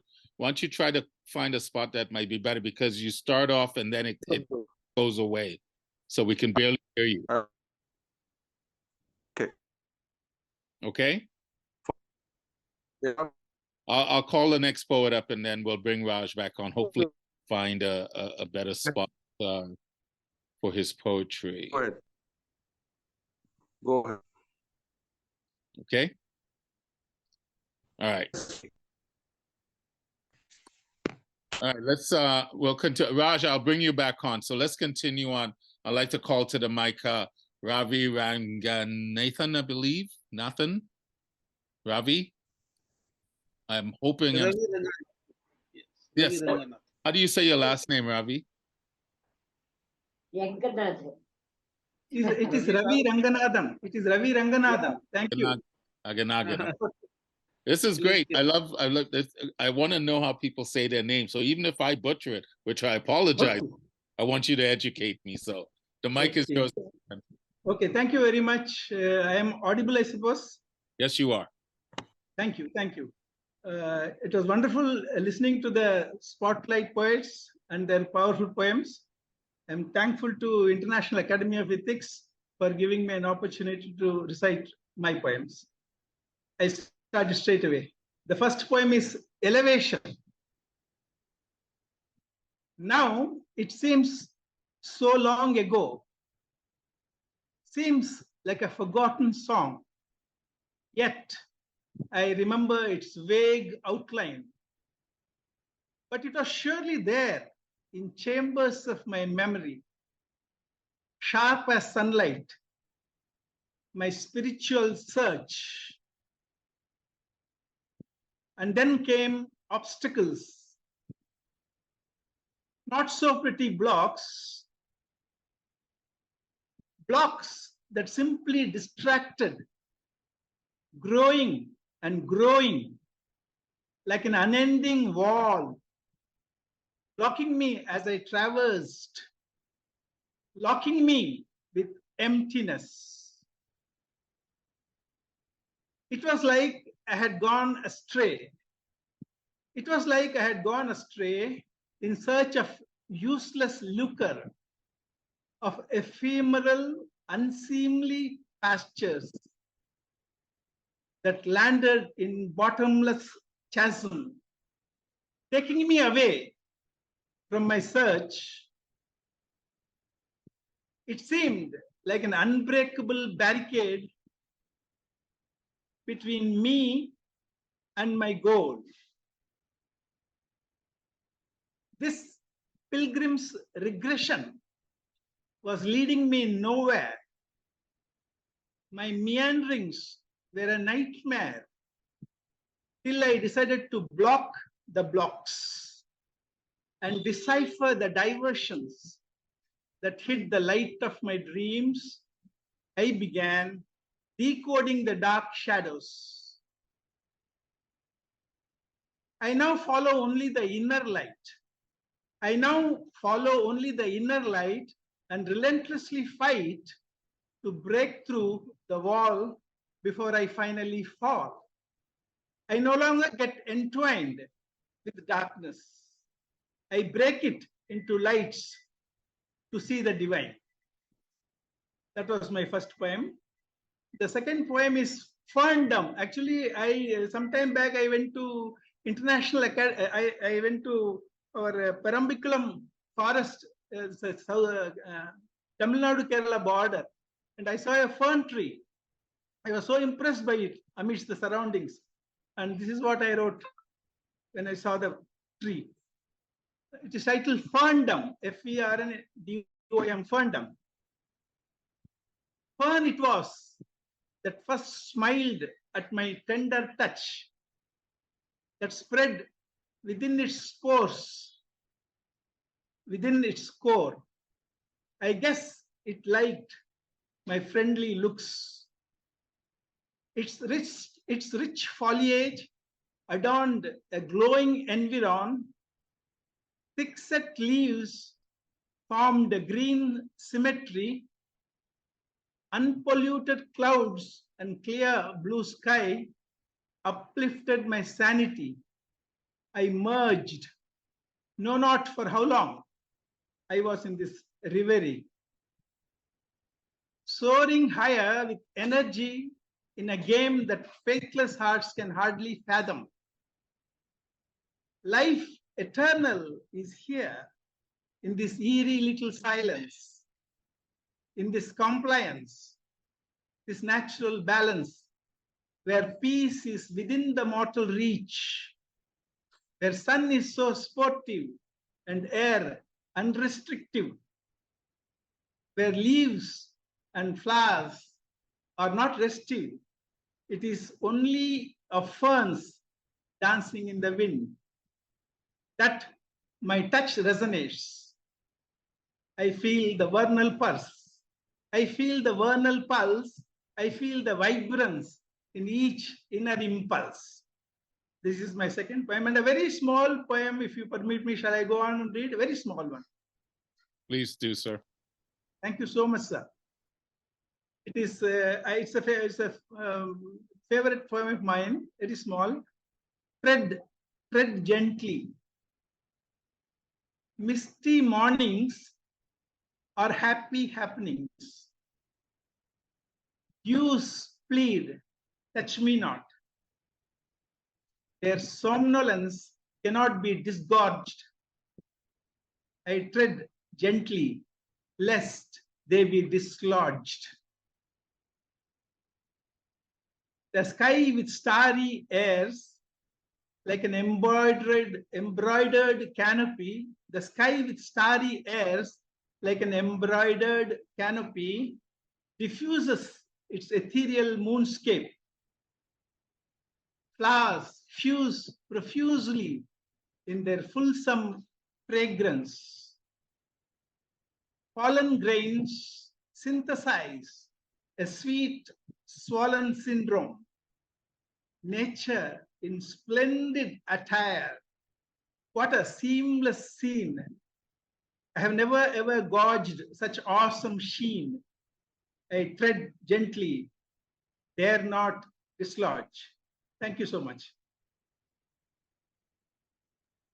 Thank you so much, Raj. Thank you so much for that. And there's such hope in your poetry, and there's a joy on your face when you recite. That's very infectious. Thank you so much for that. Thank you so much. I love your phrasing. Definitely would love to hear more of you, Ravi, in the near future. All right. The poet is at peace. Yes, he does feel that way, does he not, Dr. Janil? Yes, he is. Raj, do you think you've found a better spot to share your poetry?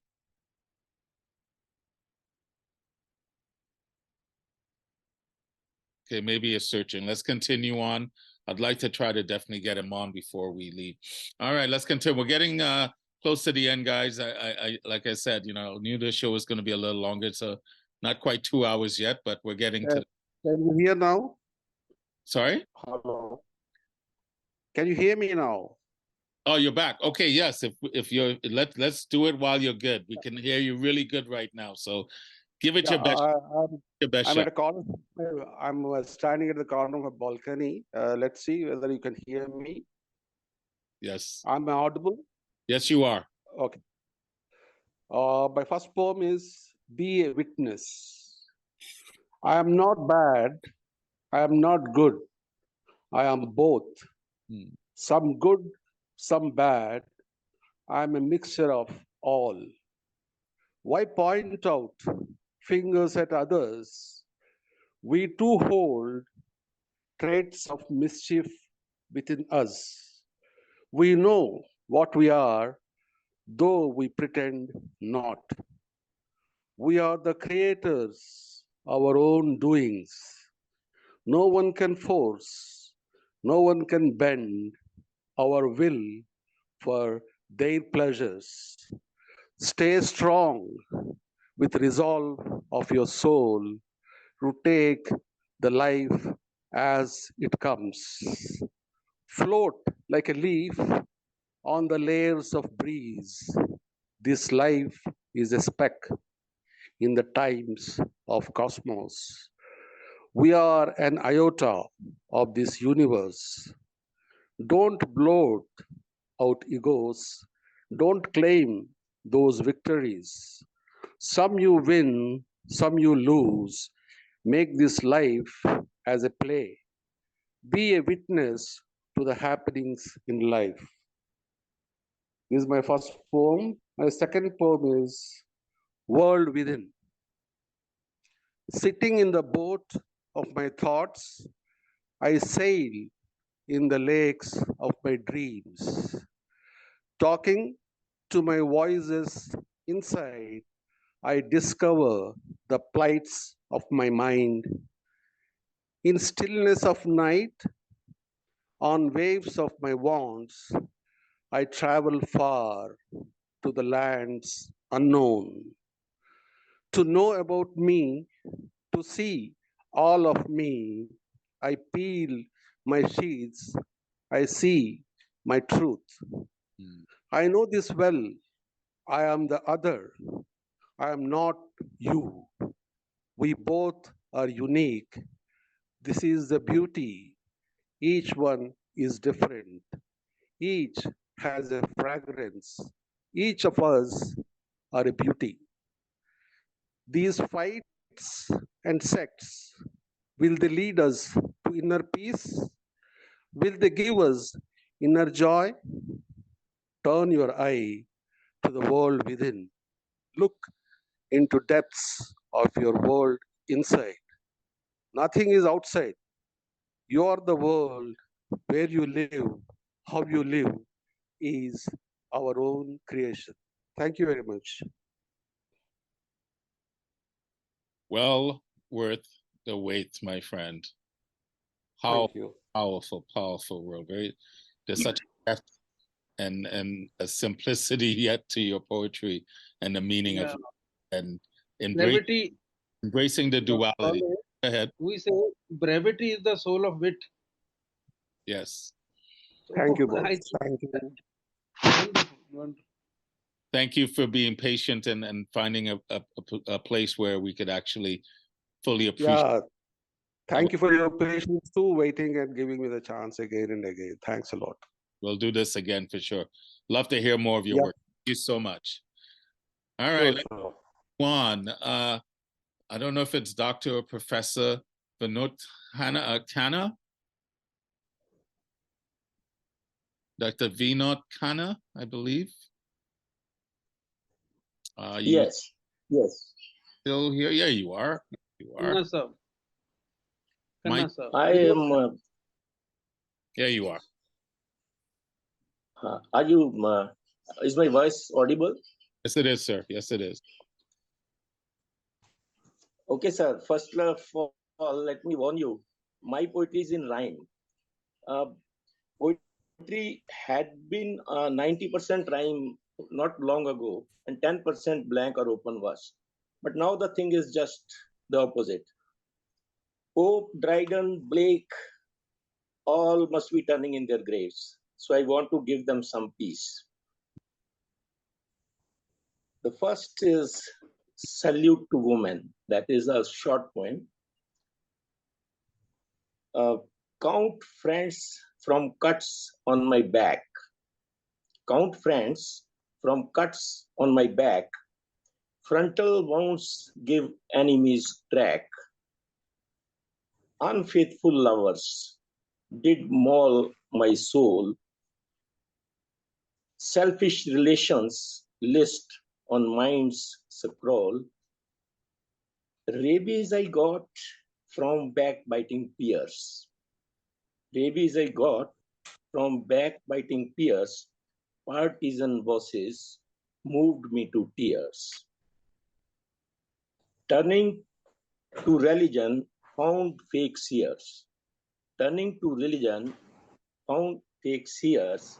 Shining from front, stinking on rears. Half-truths, shibboleths, proved futile. Discourses, dolt, made me senile. How I saved my sanity and calm. How I saved my sanity and calm. He sent angels ready with the balm.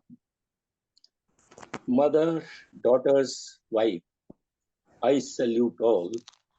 Woman so frail prevented my fall. That is the first point. Second is thoughts in a graveyard. In India, there's a VIP culture, and when you're moving on road or driving, and you suddenly see a convoy of VIP vehicles, and they want you to pull down and don't move. So that is what happened with me. And when I pulled down, it was just on the brink of a graveyard. And I looked to the graveyard and I looked to the VIP. And then this poem struck. Oh, people so bold, brave, and wise, will you from your graves rise? O people so bold, brave, and wise, will you from your graves rise and tell whatever happened to you? Why suddenly you are and tell whatever happened to you? Why suddenly you are cut to size? O geniuses, bureaucrats, leaders, all, didn't you see writing on the wall? So tamely, sans a whimper, you went. Hardly had you risen, then had a fall. Hey, sir, do you miss the beacon on the car? Whose door was always kept ajar for you who was in a tearing hurry, as if you were going to fight a war? Aye, sir, are you missing sentry at the door? Aye, sir, are you missing sentry at the door? Sachet, delivery, and much more. Who kept all the commoners at bay? Who kept all the commoners at bay, who for you were just an eyesore? Now, sir, in the company of jackals, how you feel? Now, sir, in the company of jackals, how you feel? How with insects and badgers you deal? How with insects and badgers you deal? Do you miss the good old days of yore? Do you miss the good old days of yore, when life was running on an even keel? Sorry, sir, you will never see those days again. Sorry, sir, you will never see those days again. Come summer, spring, winter, or rain, 6 feet below ground is your home. 6 feet below ground is your home. Curse of victims brings you this pain. This is the second poem. And if allowed, I have another short one. I don't know. Short, please. The time permits. Short. It's about a question which was asked by a young son of my landlord once, Imran. He said, "Uncle, can God do everything?" I said, "Yes." He said, "No, sir. Allah cannot do one thing." I said, "What is that?" He said, "He cannot sleep." I was perplexed. If he sleeps, everything will go haywire. Then he said that you will experience it one day, sir. He sleeps. And I experienced it on the roads of Delhi. He sleeps is the poem. Summer sun scorches. Delhi temperatures will rise to around 50 degrees. Summer sun scorches, melts tar on road. Hooves get stuck. Horse cannot pull load. It tries its best, but cannot move an inch. Faces of cartmen and horse both flinch. Suddenly, whip goes up. Horse gets a flog. Shouts man, "Move, you bastard, you dog." Beast bends knees. Once again tries, till tears start dripping from its eyes. It knows his food and master's bread. Both are linked together to his tread. Passers-by berate him, "Don't be cruel." But he knows better, daily drill for gruel. The horse falls. The man bitterly weeps. The horse falls. The man bitterly weeps. City passes by. Perhaps he too sleeps. Hmm. Hmm. Thank you. Well said. Well done. Good words. Good words. Great warning. Yes. You said, I warned you. Mhm. This is rhyme. Because, sir, rhyme is dying, and I don't want it to die completely. Well, No, we have one poet in there our is no circle. rhyme in life, actually. You Yeah. know? We have one poet in our circle that rhymes a lot. Yeah, you don't hear too many people rhyming anymore. So thanks for sharing and being here this morning. Thank you so much. All right, we'll continue on. I'd like to call Dr. Mizana Pasik Koderick to the mic, please, if you're still here. Yes, I'm here. Just a second. Okay. Of course I'm here, but I'm sick. As you can see, I have a flu. So I escaped and I'm half sleeping, unfortunately, all the time because I have fever. But I must say that I'm very, very happy to be with all of you today. Big greetings to dear my light friend. That's a nickname I gave to Dr. Anand. He's a pure light with everything he does for us. And thanks to him that together with him, all us together, we still believe in poetry. I want to praise all the poets also, and Mr. James, who leads this event so beautifully. It's a pure pleasure to listen to him and his wonderful voice, which is extremely phonetic. So James, I hope you are aware of it. I have worked on the radio for many, many years, so I can say that I'm very professional to give these comments. Okay, so I'm going to read the two short poems. Woman who plays on the wall. When I'm speechless, I beg the woman on the wall to sit next to her. Born of an unknown mother, in the picture to play the violin on the wall. Then, because of an unknown mother, cheaply framed and sold to me, the cheapest, hanging, so dirty with dust, then cleaned by me, so dirty with dust again, then cleaned by me, hanging, to play the violin on the wall and take me to her when I'm speechless, to be silent together. And my another poem, Pots.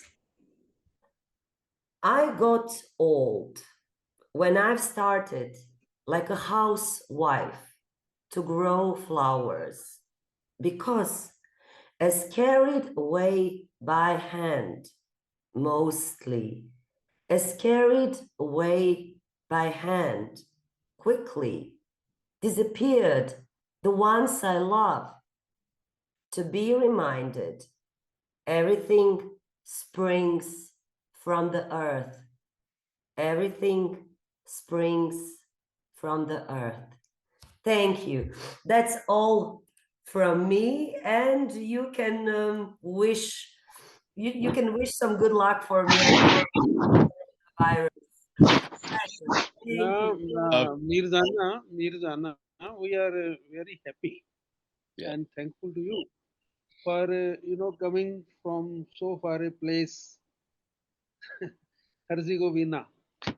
In spite Yes, of the so fact far you are away, not, but the energy is important. We share in the spite of same the fact energy, the you are energy of not light, feeling the well. energy of beauty and trust in good poetry. All the I love. hope I will come to India one day, Dr. Anand. Sure. Well, the Your love, work, the love, and very love and the energies are going through the airwaves right now. It was love and healing energy. It's very nice to hear.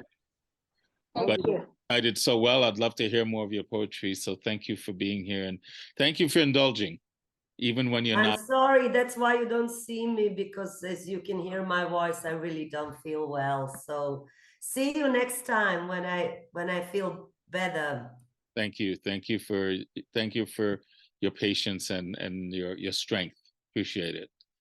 All right, let's continue on. I had the pleasure of sharing a Zoom room with this woman last night at another event, and love to hear more of her poetry. So I'm calling to the mic Eva Petropoulou said Lenanis.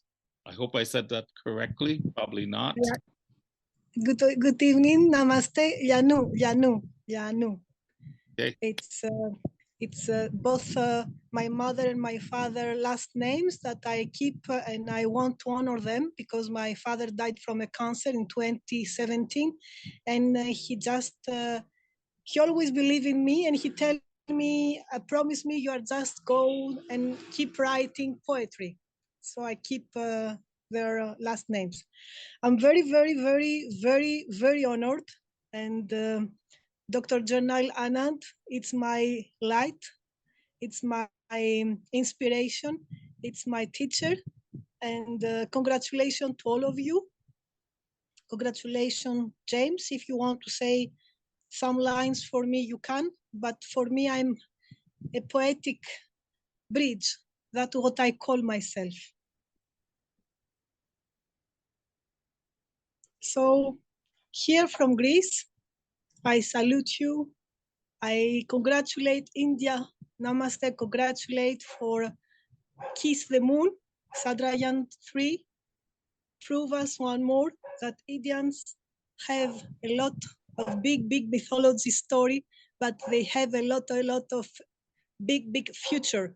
And I'm very proud once more and happy because after 40 years, we had an historical visit from Narendra Modi, your prime minister in Greece. And it's a lot of things that happens in the world. And I'm very, very honored to be here with you. Thank you to International Academy of Ethics members. Thank you, dear Molly. Thank you, dear Journal. How can I thank you more and more? I am grateful. And dear James, you have what we call radio voice. And I hope you keep continue also to create bridges and to hear this voice and to hear your heart and soul, because your poetry also is amazing. If I may start my first poem. I have 3 poems. The first one, it's called Peace. So expensive. We buy so many weapons to maintain it. If we pray more, if we were kind to each other, we could say we have peace of mind, poetic heart, call for meditation, call for forgiveness inside our hearts. Peace, we speak a lot about, we make nothing. Peace, such as a woman that we adore, we want, but few at the end can get.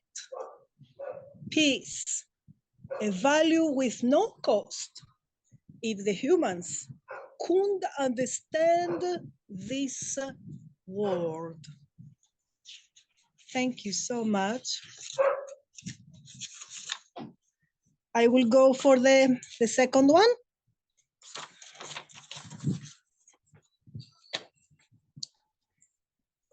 Creation. We are the people we love, the people we care. We have dreams and goals. We have so much energy, but then we meet people in the wrong time in the wrong place, and they block our path. They manipulate us, our energy, our dreams, our wishes. Creation. We are the people we hate also. And as we are so many, we are thoughts, we are grateful, we are rejected, we are destined, we are accepted, we are souls, so many souls, beautiful souls. We are here to become our dreams. We are here to become creators, writers, poets, storytellers. We are the people we love. We are the creation. And I will finish. As you may know, poetry, it's a Greek language word, I'm sorry. Poetry means poetry, poesy. It's coming from 3,000 years ago. And how Homer call it poesy, and Aeschylus, and Aristotle and Sophocles, and also ethics, ethiki. It's coming from Aristotle, it's a Greek word also, and there is another word, Greek one, it's called eudaimonia, and that means happiness. Eudaimonia, λοιπόν. According to Aristotle, the goal of life is to achieve eudaimonia, happiness. But what are we doing today to follow this goal? Am I honest enough? Am I helping my neighbor? I am respecting my parents. Do I congratulate my friends? Do I say bravo when they do so much, many goals and achievements? Did I make a good action today? Did I say a good word to a person that is depressed? I cannot answer. I will not answer. I have no answer. I'm so busy to run after money, money. The only demon, the only God that now we chase, we want to conquer. The whole world is running after money. No one follows the goal of Aristotle. And ethics? What is ethics? What is the meaning of ethics? If we leave the poets, the storytellers, the authors, if they leave them alone to create, to tell us the truth, we need to fight. We need to maintain our freedom in any form, away from any interest, and teach the humanity that we are free when we write, when we create, when we share. This is eudaimonia. Thank you so much. Thank you. Namaste. I'm very grateful to be with you today. Thank you, James. Thank you, Dr. Anna Molly, and congratulations to all the poets. You are a light today for me. Thank you. Thank you so much, Eva. Yes. We are proud of you. The entire literary fraternity should be proud of her. The way she is acting, her input as a police-free press, she has been doing a lot of service to all the poets with a great heart. And she talked from her heart. That is what we like. Thank you very much, Eva, for all what you said. And we believe that without Greece, all philosophical structures would crumble. We belong to that country. For me, we are sister country. For me, Greece and India has show a way. And after this historical meeting, after 40 years that Indira Gandhi came, now Modi reopened the way And I hope we will continue in the culture, in literature, and now if they really open this airplane to come directly to India, so it's going to be the first travel. And Molly, my first, I want to meet you. Eva, we will be there. If there is a direct flight, most of us will be there in Greece. Sounds like we'll do a lot of traveling between Greece and India. So, thank you. You are a great. Eva, thank you all for today. This is an honor to share the stage with you twice now in 24 hours, and thank you for your kind words. You know, like I said, I got a taste of you last night, a taste of your poetry, and this just continued to add to it. So thank you so much. Thank you. Namaste. I'm happy. I'm very happy. It's a light. Yeah. All the here, it's light for me. The academics and the professors, it's a light. We have to open this light to the people. We have to maintain our poetry creation and keep sharing. Even if I don't understand the language, if I don't understand what they say or what we do, we are here to create because poetry is divine for me. Angels speak poetry. Well, it doesn't matter if we understand. It's just the freedom to express your thoughts. Yeah. Correct. Like Dr. Janelle said in the last talk when we were talking about literature in the post-truth era, we need to get literature and a lot of things out of the ivory towers and bring it into the everyday life to get people to stem the sea of ignorance. But academia has an important role. Academia plays a role in writing history, so academia has an important role. We want you to stay in your ivory towers and have the philosophical conversations to dissect life, but also to bring it into our communities and make it palatable. But it's also an invitation to the communities to up their game and to step out of ignorance. So it's not one-sided. We need everyone if we want to craft something different. So, and thank you so much again. What the journal does is important. Away, so it's important. He opens the door of philosophy, of poetry to all. For me, he is my teacher, my inspiration. I will continue to be the world ambassador for Greece and to share, to spread his message. For me, he is a great philosopher in our time, and I have deep respect for him because he is accepting, he's open.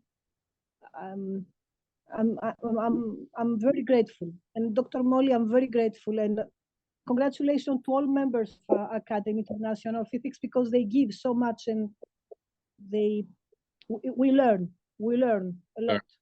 Well, like I said, this is the first of hopefully many events, so stay tuned. We're getting close to the end, and I appreciate everyone sticking around. I know a lot of people had to leave. Some people got dropped off and they've been trying to come back and on. So I appreciate people's strength of character for doing that. So I'd love to call Dr. Professor Manda. Say it again, please. Mandakini. To the mic to share some poetry with us if you can. I will eventually get the understanding of pronouncing these names, so just bear with me. But Professor, the mic is yours if you would like to share. I just saw her, did I not?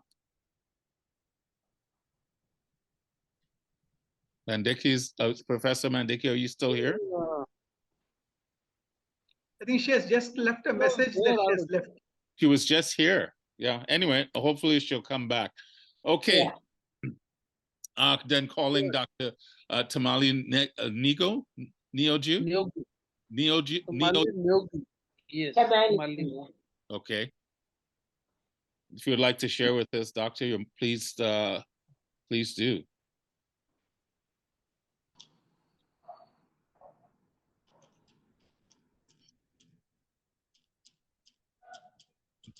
Dr. Tamali, are you there?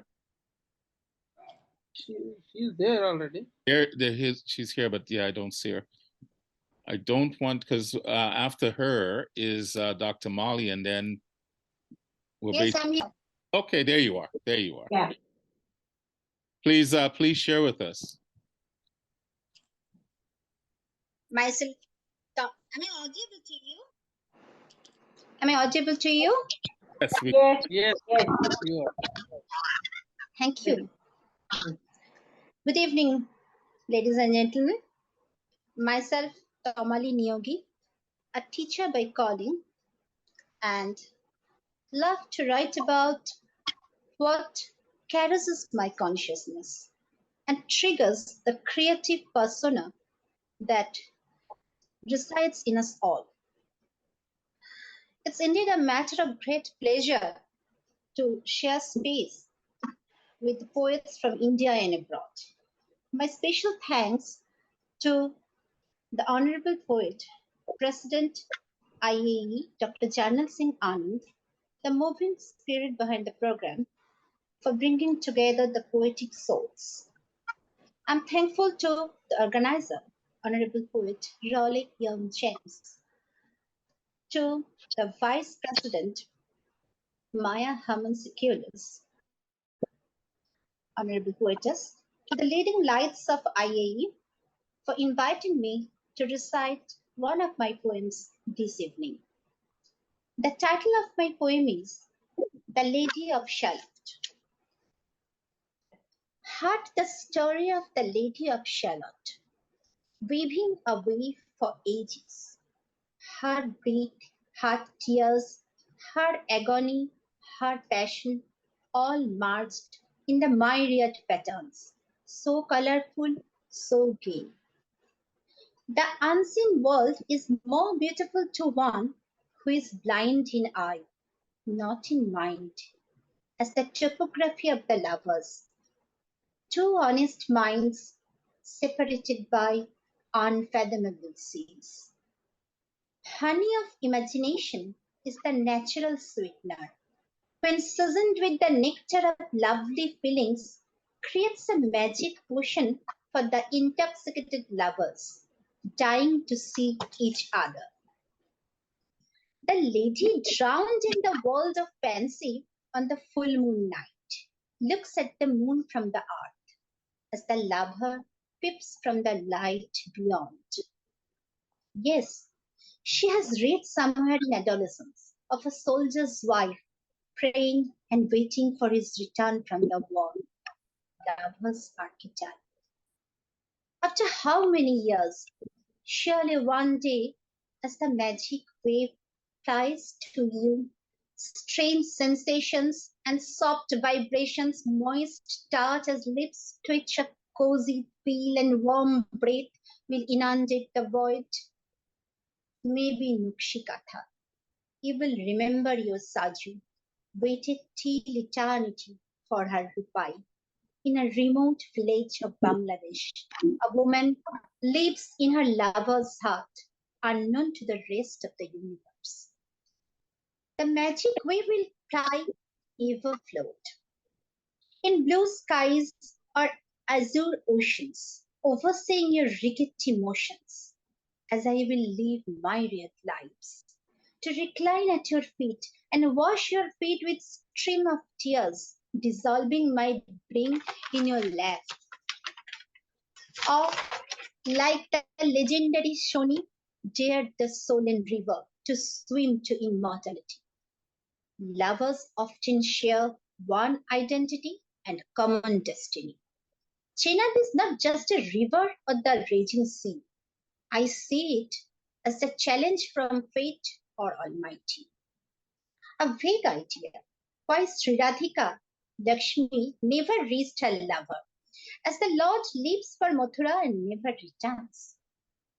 Maybe love is the habitat of the dear one that is good and adorable. Then why yearn for fulfillment? You be well, I am not your nemesis. Let me be synonymous with waiting. After thousands of years, when he orders, take me in your arms. Remember, dear, it will be full moon in the sky. Thank you. Beautiful, beautiful. Thank you so much for being here, and for sharing, and also for having the to stick around. Yes, Dr. Junior. Yeah. You want to say your comments again? Because I was speaking, I think. Yeah. I was just saying that it was a nice presentation. Yeah. And she's a growing up, as a poet and a critic. Very nice. So Mali, congratulations. Well said. Sorry. For your information. Thank you all. She was the poem who translated it Bengali. Voice. Okay. All right, we're getting close. We're at the end here, so I'd like to call Dr. Lee to share her words and her parting statements before we wrap up this inaugural poetic recital. Thank you, Roy. But are we not inviting Dr. Jarnail Singh to speak or to recite? I had him.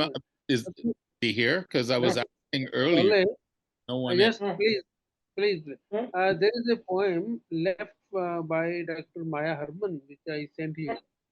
Yeah, I have the video. So I'm just finishing because I thought Dr. Molly was going to recite a poem.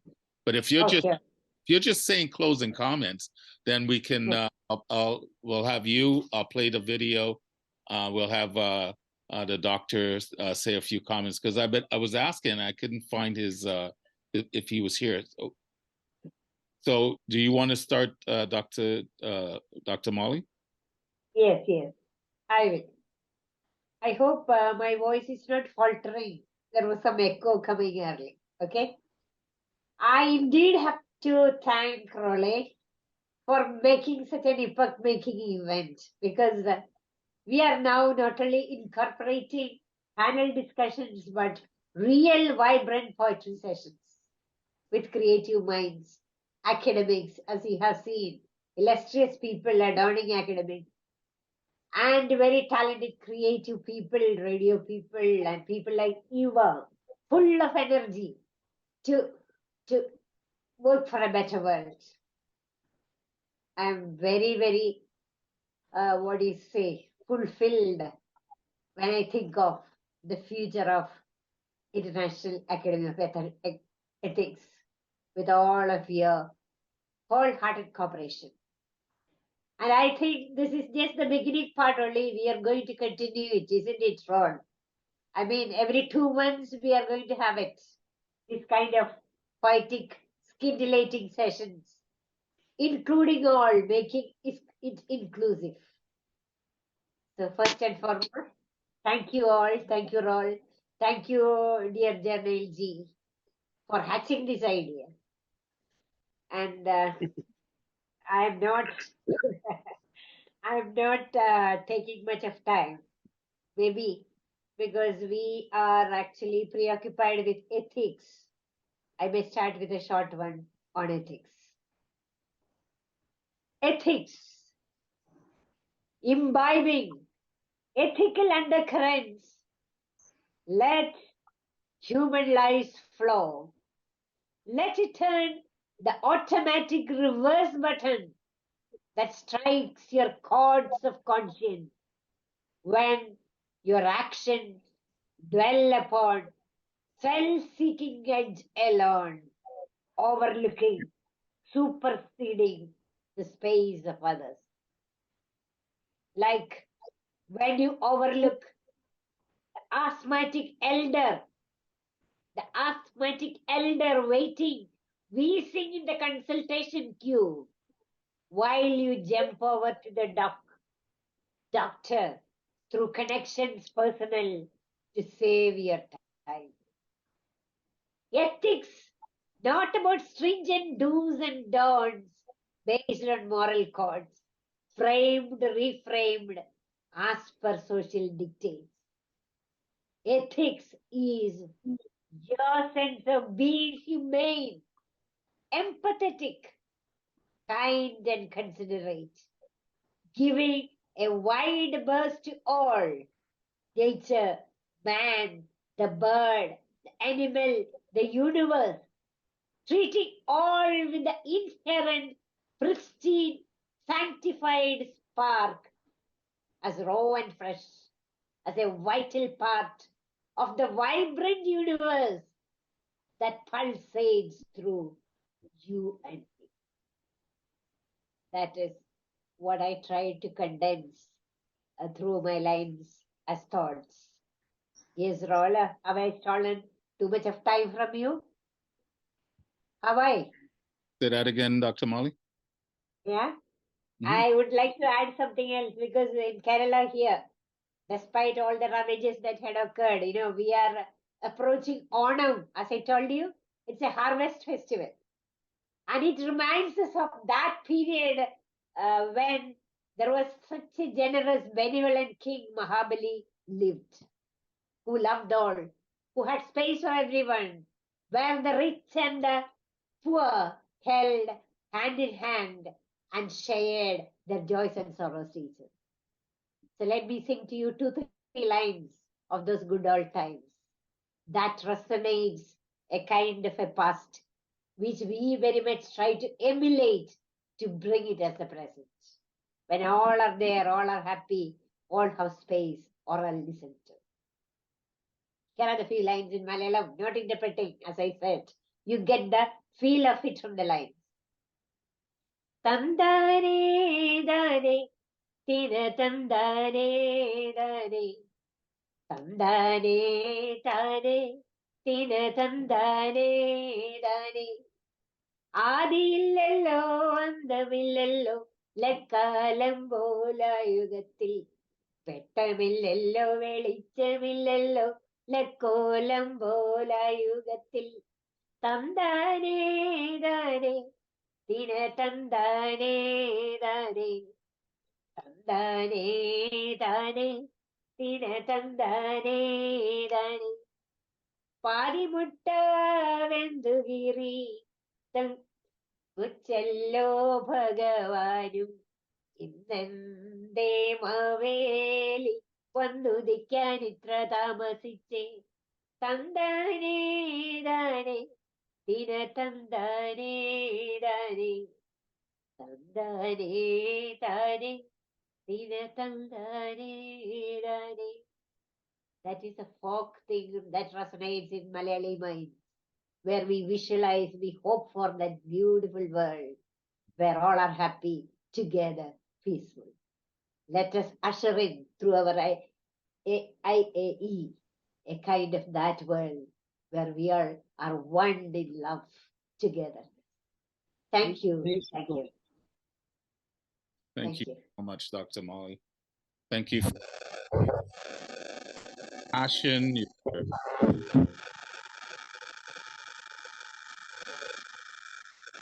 Academy of Ethics, and as I said, you're responsible for having me, getting me involved in this. So I'm holding you accountable to that. So, but it's in a good way because I'm grateful to be among such a. So. She was I'd like singing like a canary. Go ahead. She was singing like a canary. Very nice. Thank you. Thank you. Praise coming from the doctor. Is Dr. Shakra Boti, and is he here? I hope I said that right. Is he here? Because he was. Mandagini. I think No, she has left. She has left. Right. Okay. Well, then I will proceed then to share. I'll have to share my screen, and we will play a message. Excuse me. We have a message from Dr. Head up. Maya. I can all unmute while we taking away from. There we go. Okay. Just bear with me 1 second as I share screen to pull up the video.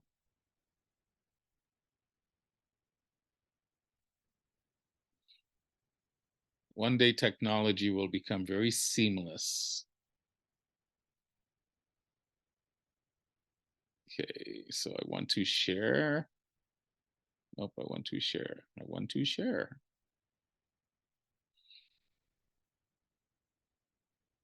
There we go.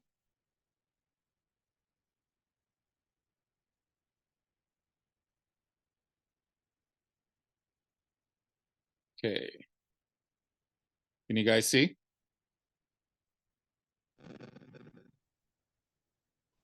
Please play it.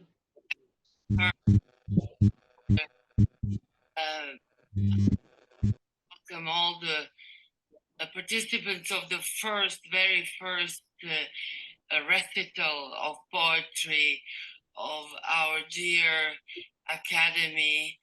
And since I was told that I should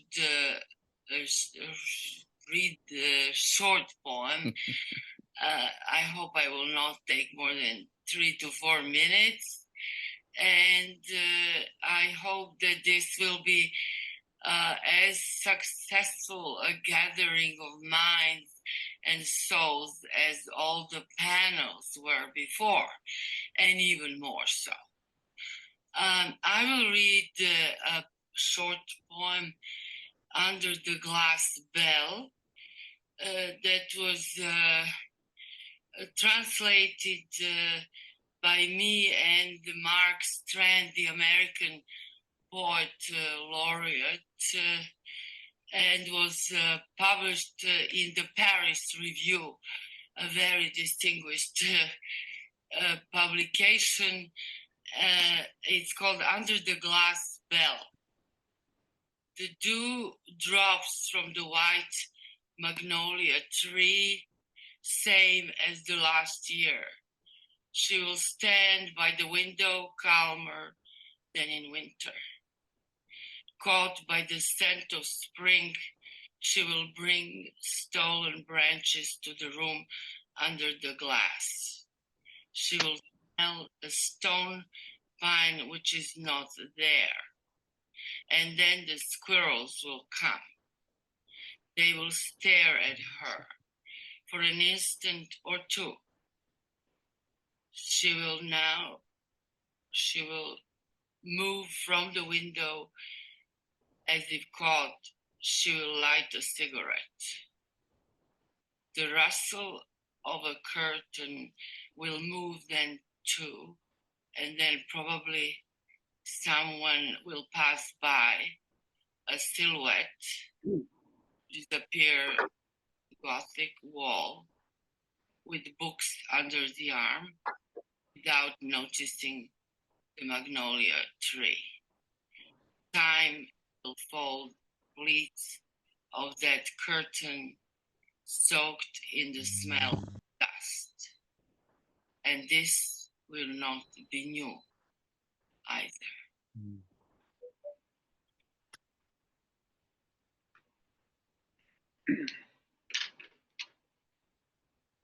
Beautiful message, and thank you. It's unfortunate that she could not be here, but between her and Dr. Janil leading the charge for the Academy, we look forward to see where we are taken in the remainder of days for 2023 and what 2024 has in store for us. So having said that, we are now led to our fearless leader, our founder, and the one that gave the green light to do this initial poetic recital. So Dr. Janil, can you? Thank you. Thank you so much. Hope I am audible. Yes. Am I audible? First of all, I would like to thank you, my friend, Dr. Raleigh. I am James, who has actually made this event. Was his suggestion, and I feel that we have been able to create a sort of a bridge between poets and between nations, between cultures, as Eva was also talking. And I'm thankful to you personally, and I am also thankful to all those who made to this screen today. And they have been waiting for 2 hours, 2 hours, and 2 hours and a half. They deserve my thanks because they share our vision. That is why they are here. Thank you very much. So I will contribute a short poem here before we just finally say okay. The poem is recycled. Recycled. We are recycling waste, you know. Moreover, one more thing, Dr. Razdan was talking about recitation. I believe that we can ask a question. Where is the poem? Is the poem lying in the printed form in the pages of a book? Is the poem lying there? Or is the poem in the mind of the poet? Or is the poem in the mind of the reader? Where it actually is? That is one question which can be thought over. The poem is recycled. One more point which can be of interest to all of us. When a poem is written and it is lying in a book, it is lying asleep. When we start reciting it, we just wake it up from its sleep and bring it to life. This is how I look at recitation. So here is my poem, Recycled. Perfection is a pipe dream. Perfection is a pipe dream neatly defined only in dictionaries with several synonyms and antonyms.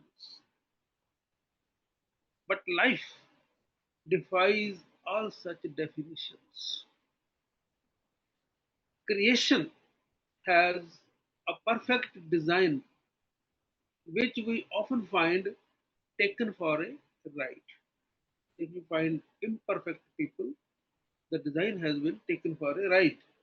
Not only men, even gods are known to have fought each other as many times as they fought the devils. And they are always at war with their world, with us. Gods are always at war with their world, which does not believe in the virtues they hold dear. Which does not believe in the virtues they hold dear. People live and live out of life. People live and live out of life as ignorant at the end as they were when the journey began. The real game that the gods play is they strip us of our memory. The real game that gods play with us is they strip us of our memory, recreate us, and refloat us. We are recycled material, no memory, except faint reflexes, which sometimes mark our dreams. And that is what makes us helpless. And that is what makes us helpless in front of gods who know us better. Gods know us better and smile at our witless moves. We are very intelligent race otherwise, but when we compare it to them, they know how witless we act. Thank you very much, Mr. Ole. Please let us come to the conclusion. Thank you very much. Once again, brilliant words, my friend. Insightful and apropos to the reminder of the times to Eva, any others. You're definitely for times. So glad that met you. I'm glad, like I said, Dr. Mohan introduce me. I know this show ran long, and I warned you at the beginning. Thank you. The positive of this, I have an idea. And whether you're poets or academics, everyone want to talk. Poetry is it in the ethers everywhere. It's flow. We are it by gravity that we breathe. Poetry is between poets have the courage, like remind us of the poets, share our world to share it, to share our lives, see our desires, have the courage and to stand. So I thank you, Dr. I'll be in touch with her. So the spotlight, grateful, amazing first event, more to come. I love you all. Be gentle with you. And night. Thank you. Thank you. Thank you. Thank you. Very good night.